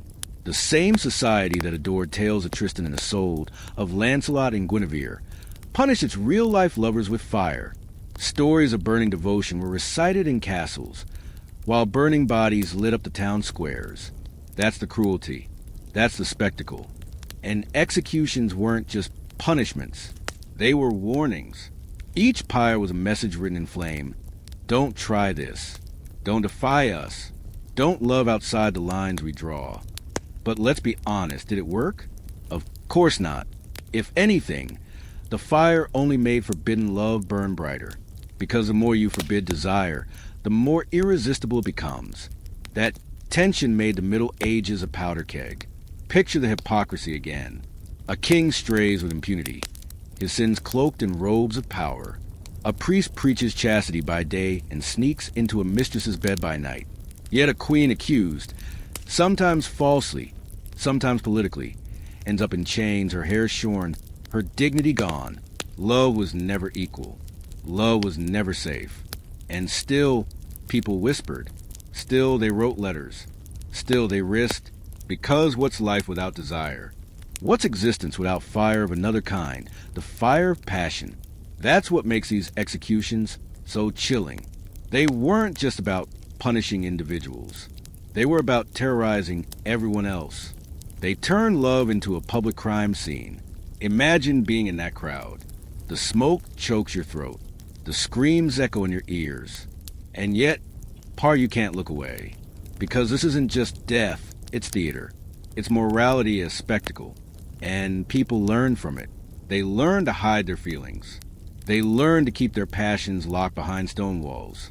They learn to bow their heads, smile at their spouses, and never let their eyes linger too long across the hall. But hearts don't obey. Hearts don't listen. Hearts find ways to rebel. That's why pyres kept burning. That's why prisons kept filling. That's why whispers never died.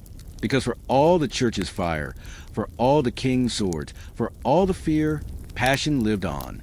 It lived in letters passed in silence. It lived in glances stolen across banquets. It lived in the soft touch of hands under the cover of night. And the question loomed, heavy and dangerous. If passion could end in ashes, why did people still risk everything for it? The answer is simple. Because love, in its purest form, is rebellion. It refuses to be contained. It refuses to be dictated. It refuses to be stamped out, even by fire. So the pyres blazed. The execution shocked. The hypocrisy stank. And yet, love continued to pulse beneath the surface, stubborn, defiant, unkillable. This is the rawest consequence of medieval passion. Not whispered rumors, not scandalous gossip, but flames that lit up the night, consuming flesh and bone, turning human longing into public warning. And still, the next day, another knight vowed to his lady. Another woman risked a smile. Another couple dared to meet, because in the end, fire could destroy bodies, but it couldn't destroy desire. And that truth, that eternal defiance, is what carried the Middle Ages toward even bloodier, even more dangerous collisions between love and power. The pyres were just the beginning. Picture this, a royal chamber, dripping with luxury, velvet curtains drawn, silken sheets glowing faintly in the light of a single torch, the scent of incense lingering heavy and sweet. It looks like a place of comfort, of intimacy, of safety. But listen closely. Behind those walls, whispers curl like smoke, whispers that can topple dynasties.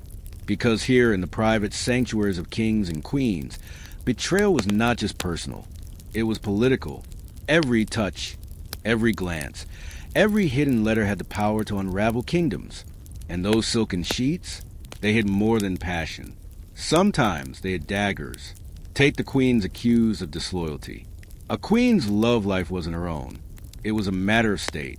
Her fidelity meant the difference between legitimate heirs and dynastic disaster.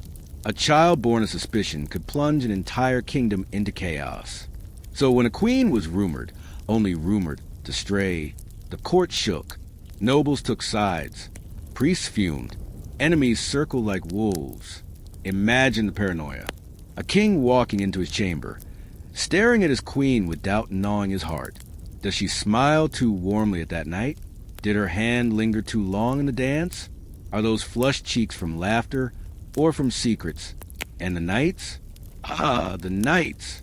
Sworn to loyalty, bound by oath, armored in duty. Yet more than one fell victim to the dangerous pull of forbidden desire. Betray a king on the battlefield, and you face steel. Betray him in his bedchamber, and you face fire, rope, and disgrace carved into history. Picture a knight slipping through a shadowed corridor, his armor left behind, his footsteps muffled on stone. He carries no sword, only a note, a ribbon, a token of affection. And yet, that note has sharper edges than any blade. If found, it will cut not just him, but his family, his allies, his very name. That's how betrayal worked in silk and steel. Mistresses, too, were ensnared. In public, they glittered with jewels, bathed in perfumes, adored by kings who showered them with wealth. But in private, they were caught in webs of jealousy and suspicion, every rival waiting to see them fall. A mistress could whisper in a king's ear one night, only to find herself accused of treachery the next. One misplaced glance, one secret meeting, one rumor, and she could tumble from satin sheets to a stone cell. Love letters became weapons. Ink on parchment turned into evidence, held up in court as proof of crimes. See this, the accusers would say. See her words as promises, their devotion. What was once romance transformed into confession. And imagine the torchlit corridors. At night, the castle breathed with secrets. Servants carrying trays overheard hushed voices. Guards on patrol glimpsed figures moving where they should not be. Every shadow became a spy. Every whisper an accusation waiting to happen. The paranoia was suffocating. Kings mistrusted queens. Queens mistrusted courtiers. Knights mistrusted one another. And all the while, alliances shattered. Families tore themselves apart. Kingdoms staggered under the weight of rumors. Because in the Middle Ages, private passion didn't stay private. It spilled outward. A queen accused of betrayal wasn't just a wife in trouble. She was a fracture point of an entire dynasty. Her scandal could drag nobles into rebellion, give enemies reason to invade, spark wars that would consume thousands. One night's passion could ignite a generation's bloodshed. And the truth? The truth was often irrelevant. Innocent or guilty mattered less than useful or dangerous. If the accusation served a rival's ambition, it stuck. If a king needed to tighten his grip on power, a queen's honor was the perfect rope. This was betrayal in silk and steel, a dance of desire and danger, where the stakes were nothing less than crowns, armies, and the fate of kingdoms. Picture a banquet. The great hall ablaze with torchlight. Musicians play. Goblets clink. Laughter rises. And yet, beneath it all, the undercurrent of suspicion hums. A knight's gaze lingers too long on the queen. A mistress whispers in the king's ear, her rivals narrowing their eyes. A folded note passes from hand to hand, hidden in the shuffle of servants. To the crowd, it looks like celebration. But to those in the know, it's a battlefield. And when secrets surfaced, The fallout was devastating. Marriages collapsed. Alliances crumbled. Wars erupted. Kingdoms that seemed secure one day fractured the next, all because of what happened in the shadows of royal chambers. This is the weight of betrayal. It wasn't just broken hearts. It was broken thrones. Picture the moment a letter is discovered. A king stands before his court. Fury in his eyes, the damning evidence held high. The chamber falls silent. Nobles look away. Priests murmur prayers. And the accused, whether knight, queen, or mistress, feels the world collapse. The punishment could be exile, could be imprisonment, could be death. But the real punishment was legacy, once tainted by betrayal. Your name lived forever in disgrace. And yet, here's the haunting irony. Love never stopped. Passion never ceased. Even knowing the risks, even seeing the corpses, people still fell, still whispered, still risked everything for the fire of desire. Why? Because the human heart is reckless. Because the lure of silk is stronger than the fear of steel. Because love, especially forbidden love, has always thrived where it is least welcome. So the castles remain stages. The sheets remain traps. The corridors remain echo chambers of whispers. And history moved forward, scarred and shaped by betrayals that began not on battlefields, but in bedrooms. This is a truth of bedroom politics. A truth as sharp as a blade, as soft as silk, and as devastating as war. In the end, the Middle Ages remind us of one chilling lesson. Kingdoms were not just lost by armies. They were lost by glances, by notes, by betrayals in silk and steel. Picture this, a whispered rumor in a royal court. A queen accused of betrayal. A noble humiliated by scandal. A knight dishonored by seduction. At first, it seemed small. A private wound. A matter for chambers and confessionals. But in the Middle Ages, nothing stayed private for long. And when pride was wounded, when honor was questioned, whispers turned into banners. And banners meant war. Yes, love could unleash armies. Passion could ignite fields. Desire could topple kingdoms. Sounds absurd, doesn't it? Imagine today if a personal affair sent entire nations to battle. But in a world where honor was more valuable than gold, more sacred than life itself, the leap wasn't absurd at all. It was inevitable. Take the insult of adultery. If a queen was accused of unfaithfulness, the king wasn't just a betrayed husband. He was a humiliated monarch. His authority mocked. His bloodline tainted. His legitimacy cracked. And in the medieval mind, legitimacy was everything. Without it, crowns shattered. Thrones trembled. Enemies gathered. So, what do you do when your dignity is stripped in front of the world? You march to war. You drown shame in blood. Picture a king standing before his knights, fury blazing in his eyes. They've mocked my honor. They've stolen my pride. We ride not just for vengeance, but for justice. And thousands follow him, swords raised, believing they're defending something greater than land. They are defending the fragile, sacred illusion of honor. And here's the irony. The church thundered from pulpits about purity, about the sin of lust, about the evils of adultery. Yet, when scandal erupted, it wasn't priests who held back armies. It was priests blessing banners. It was bishops marching alongside kings, declaring that vengeance was holy. Adultery was condemned. But adultery was also weaponized. Take the nobles. Personal betrayal became the spark for feuds that lasted generations. One man seduces another's wife. One knight insults another's sister. One scandal whispers through a banquet hall. And before long, blood spills on the battlefield. Not over territory, not over treasure, but over dignity. Wars of honor, wars of love. Imagine two rival houses. One accuses the other of dishonor. They duel in courts with accusations. They duel in letters dripping with venom. And when words fail, steel takes over. Castles burn. Peasants die. And all of it rooted in the fragile egos of men who couldn't bear humiliation. And the saddest part? The ordinary people, farmers, soldiers, servants, paid the price. A noble's affair meant famine for villages, destruction for towns, graves for countless men who never knew the lovers whose sins sparked their deaths. Still, the kings and lords cloaked it in glory. They didn't say, I march because I'm jealous. No, heavens no. They said, I march because my honor has been stained, and God demands I cleanse it. And everyone believed it. The clash between private passion and public bloodshed was constant. Picture a battlefield. Mud underfoot, the stench of sweat and fear. Knights charge, banners whipping in the wind. They're not shouting about grain. They're not shouting about taxes. They're shouting about vengeance, about insult, about betrayal. It's absurd, almost laughable, until you remember the bodies left behind. Until you remember the kingdoms cracked open, because someone whispered that someone else's bed was not as pure as it should have been. And here's where the irony sharpens to a knife point. The church, the great moral compass of the Middle Ages, was caught in the middle. It condemned adultery from the pulpit, yes, but it also thrived on the chaos scandal created. Popes leveraged rumors to control kings.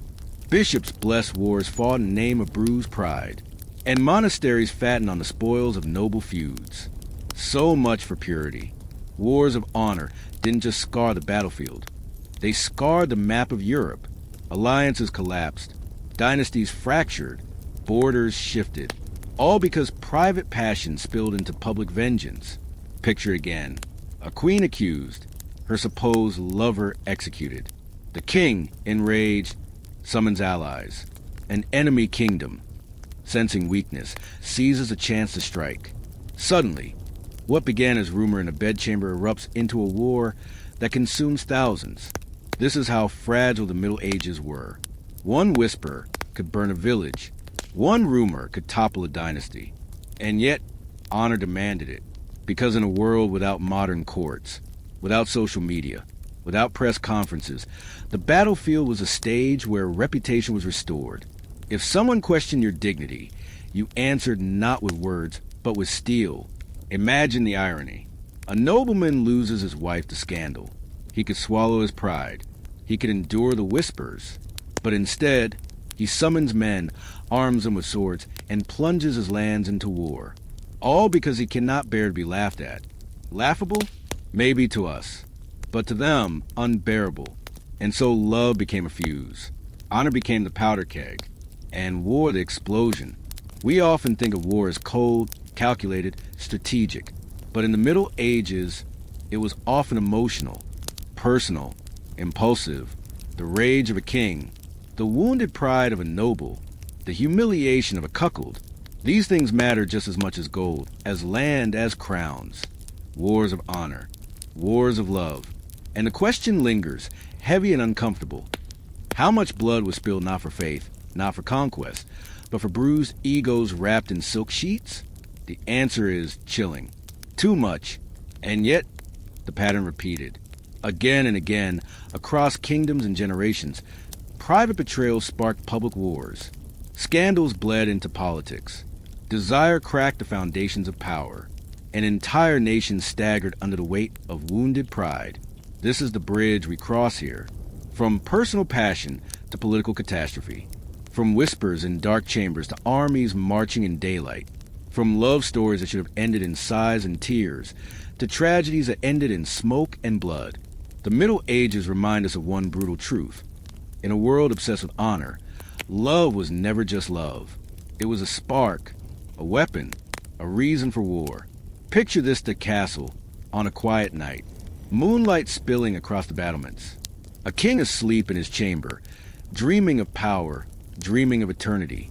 And somewhere else in that same castle, a whisper, a kiss, a secret exchange. A single moment of passion. But in the Middle Ages, a single moment could topple everything. Because love was not private. Love was never safe. Love was a powder keg, waiting for the smallest spark. And when it ignited, it didn't just burn two hearts. It burned kingdoms. Think of it. A ruler hears rumors of betrayal. Maybe it's true. Maybe it isn't. It doesn't matter. To him, the affair isn't about romance. It's about survival. A queen accused of infidelity means heirs are in question. A knight rumored to be her lover means loyalty is fractured. Suddenly the throne itself trembles. So the reaction is swift, savage, explosive.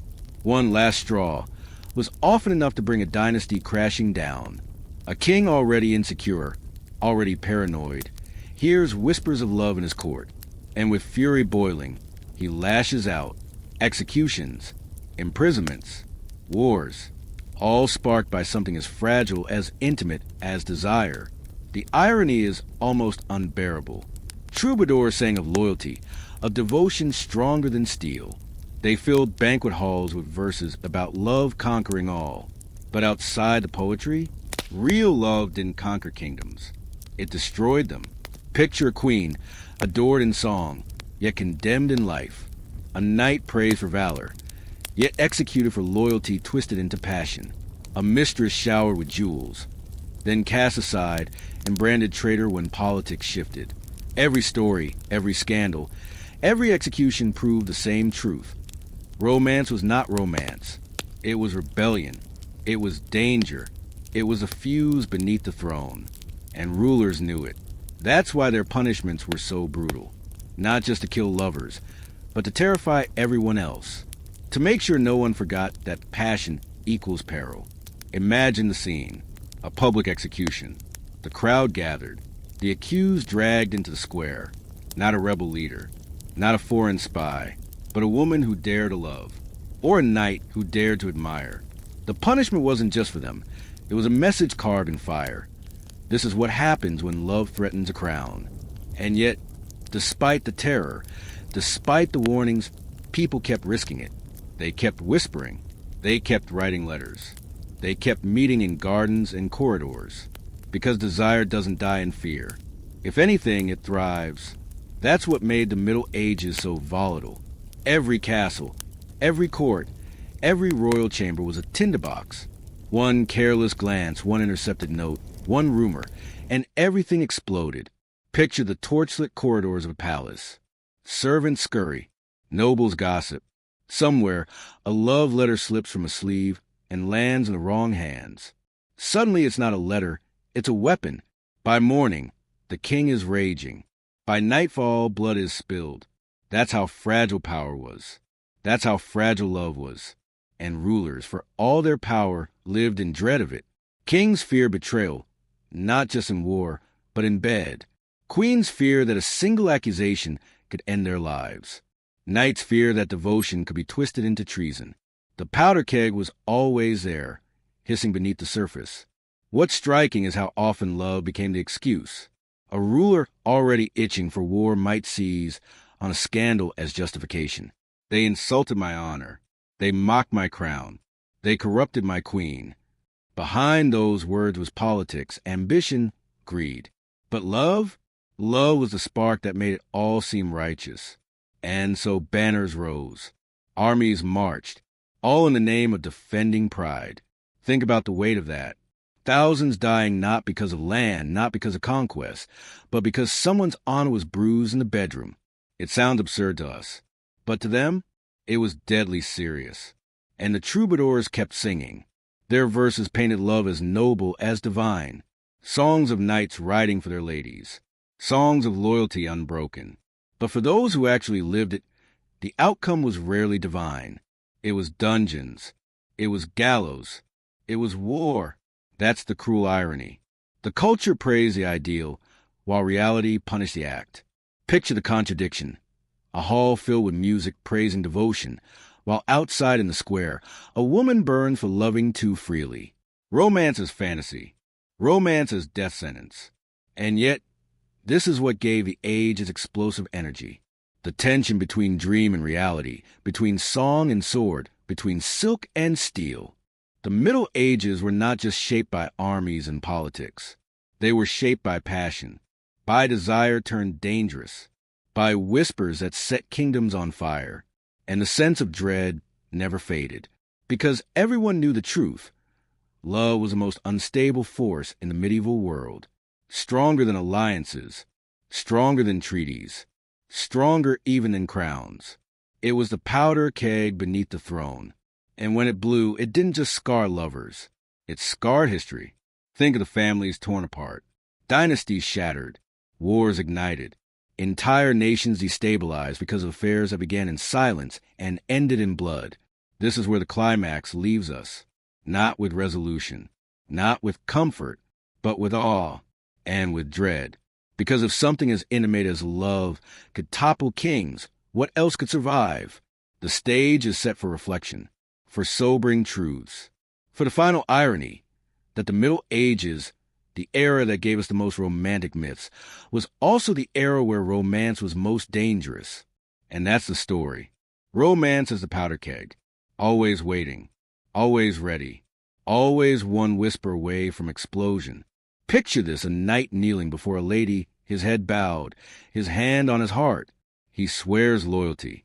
He swears devotion. He swears that her smile means more than life itself. It's the image we all know, the fairy tale, the tapestry, the stuff of romance novels, Disney castles, and Valentine's Day cards. But here's the paradox. The very era that gave us that imagery, the Middle Ages, was also the era where real love was punished, brutally. Chivalry, troubadour poetry, and the songs of knights were not manuals for living. They were fantasies. They were theater. They were stage plays in verse. And in reality, marriage was transactional. Love was a liability. And passion? Passion was dangerous. Take a moment to imagine walking through a medieval banquet hall. The walls are hung with tapestries of noble knights and gracious ladies, scenes of loyalty and yearning stitched in gold and crimson thread. The air is filled with the music of lutes and flutes. Troubadours sing of a love that is eternal, noble, pure. Everyone claps. Everyone smiles. Everyone sighs at the beauty of it. But when the music stops, reality slams back. That night, he's married off by arrangement to secure land. That lady? She's promised to a man twice her age because her dowry sealed a treaty. And the troubadour? He gets paid for performance, then leaves to sing the same fantasy in the next castle. The ideals were rarely lived. This is the paradox of medieval love. The dream and the reality existed side by side, like two mirrors facing each other, reflecting endlessly but never touching. The dream was loyalty. The dream was devotion. The dream was selfless passion. The reality was contracts. The reality was power. The reality was fear. Marriage was not about hearts. It was about land, about alliances, about inheritance. Who married whom was a chess move, played on a board where the pieces were human lives. So where did love fit? It didn't. At least, not officially. Genuine passion squeezed itself into the cracks of that system. It hid in poems. It whispered in gardens. It lingered in dangerous glances across feasts. But when it was discovered, when it dared to step out of the shadows, that's when it turned tragic. Think of the stories we've already seen. Queens accused of treason, knights executed, lovers dragged to pyres. This wasn't rare. This was the rule. And yet, out of this harsh, unforgiving soil grew some of the most enduring myths of love we carry today. Isn't that strange? The same society that feared true love gave us the cultural idea of true love. It's ironic, almost cruel. Troubadours sang a devotion stronger than steel. Knights swore that their ladies were brighter than the sun. Poets painted love as sacred, as divine. And yet, those same courts that paid for the songs punished real lovers with rope, with fire, with exile. Fantasy and brutality lived side by side. Picture a manuscript, its pages illuminated in gold leaf, showing a knight offering his heart to a lady. The artistry is exquisite, the image timeless. But behind that book's creation, a scribe hunched over in a monastery, perhaps under orders from a noble patron who wanted the dream of chivalry written down, but who would never tolerate such devotion in his own household. That's the paradox. The image endured, the reality was erased, and we, centuries later, fell for the image. We inherited the dream of knights kneeling, of ladies adored, of love as noble sacrifice. We build our modern myths on it, fairy tales, novels, films. But the truth behind it all is far darker. Love was feared. Why feared? Because love couldn't be controlled. Power could be bargained. Land could be inherited. Titles could be granted. But passion? Passion obeyed no rule, no treaty, no throne. And that made it terrifying. A queen who loved outside her marriage threatened dynasties. A knight who adored too boldly threatened his king. A noble woman who whispered in secret threatened alliances. So the system punished it. It had to. But here's the question. If love was punished, why keep singing about it? Why keep writing it into poems, painting it onto tapestries, carving into stone? Because fantasy is safer than reality. The songs were harmless as long as they stayed songs. The tapestries were harmless as long as they stayed on walls. It was performance. It was art. It was a way to indulge in longing without risking the chaos of actually living it. In other words, medieval culture loved love, just not real love. The paradox sits heavy here, because every time a knight knelt before a lady in verse, he was honoring a dream that could destroy him if he pursued it in life. Every time a troubadour sang of a queen's beauty, he was praising a fantasy that, if acted upon, could end in her death. And every time a noble sighed at the poetry of devotion, he knew full well that he'd arranged his daughter's marriage to a stranger. That's the sobering truth. So as we walk through these ruins, as we leaf through faded manuscripts, as we gaze at the remnants of castles that once rang with music and sighs, we should remember the contradiction at the heart of it all. The dream of medieval love was beautiful, inspiring, romantic, but the reality was brutal, cold, fearful, and yet the two lived side by side. Fantasy and reality, dream and punishment, song and silence. And maybe that's why the myths endured, because the harsher the reality, the more desperately people clung to the dream, the more brutal the punishments, the more intoxicating the fantasies. The paradox of medieval love is not just history. It's the reason we still tell these stories today. It's the reason we still believe in knights, in ladies, in vows whispered under moonlight, even though those vows once led to exile, or to fire, or to a grave. So let's pause here, with the weight of irony pressing down. The Middle Ages gave us the image of kneeling devotion, but in truth, they feared it. They celebrated love in fantasy, but they punished it in flesh. And that right there is the paradox that shaped centuries of romance. Picture this, a medieval bride standing in a drafty chapel, hands folded, eyes cast down. She doesn't know the man beside her. He doesn't know her. Their parents arranged it. Their estates demanded it. Their bloodlines required it. The vows are spoken. The priest nods. And just like that, two lives are bound, not by love, not by choice, but by contract. That was the medieval reality. Marriage wasn't about romance. It was about survival, alliances, land. It was a chess game where hearts were pawns. Now, fast forward. You and I, we stand in a world where marriage, at least for most, is a matter of choice, where swiping left or right decides more than dynastic treaties ever did, where love, not lineage, crowns a moment,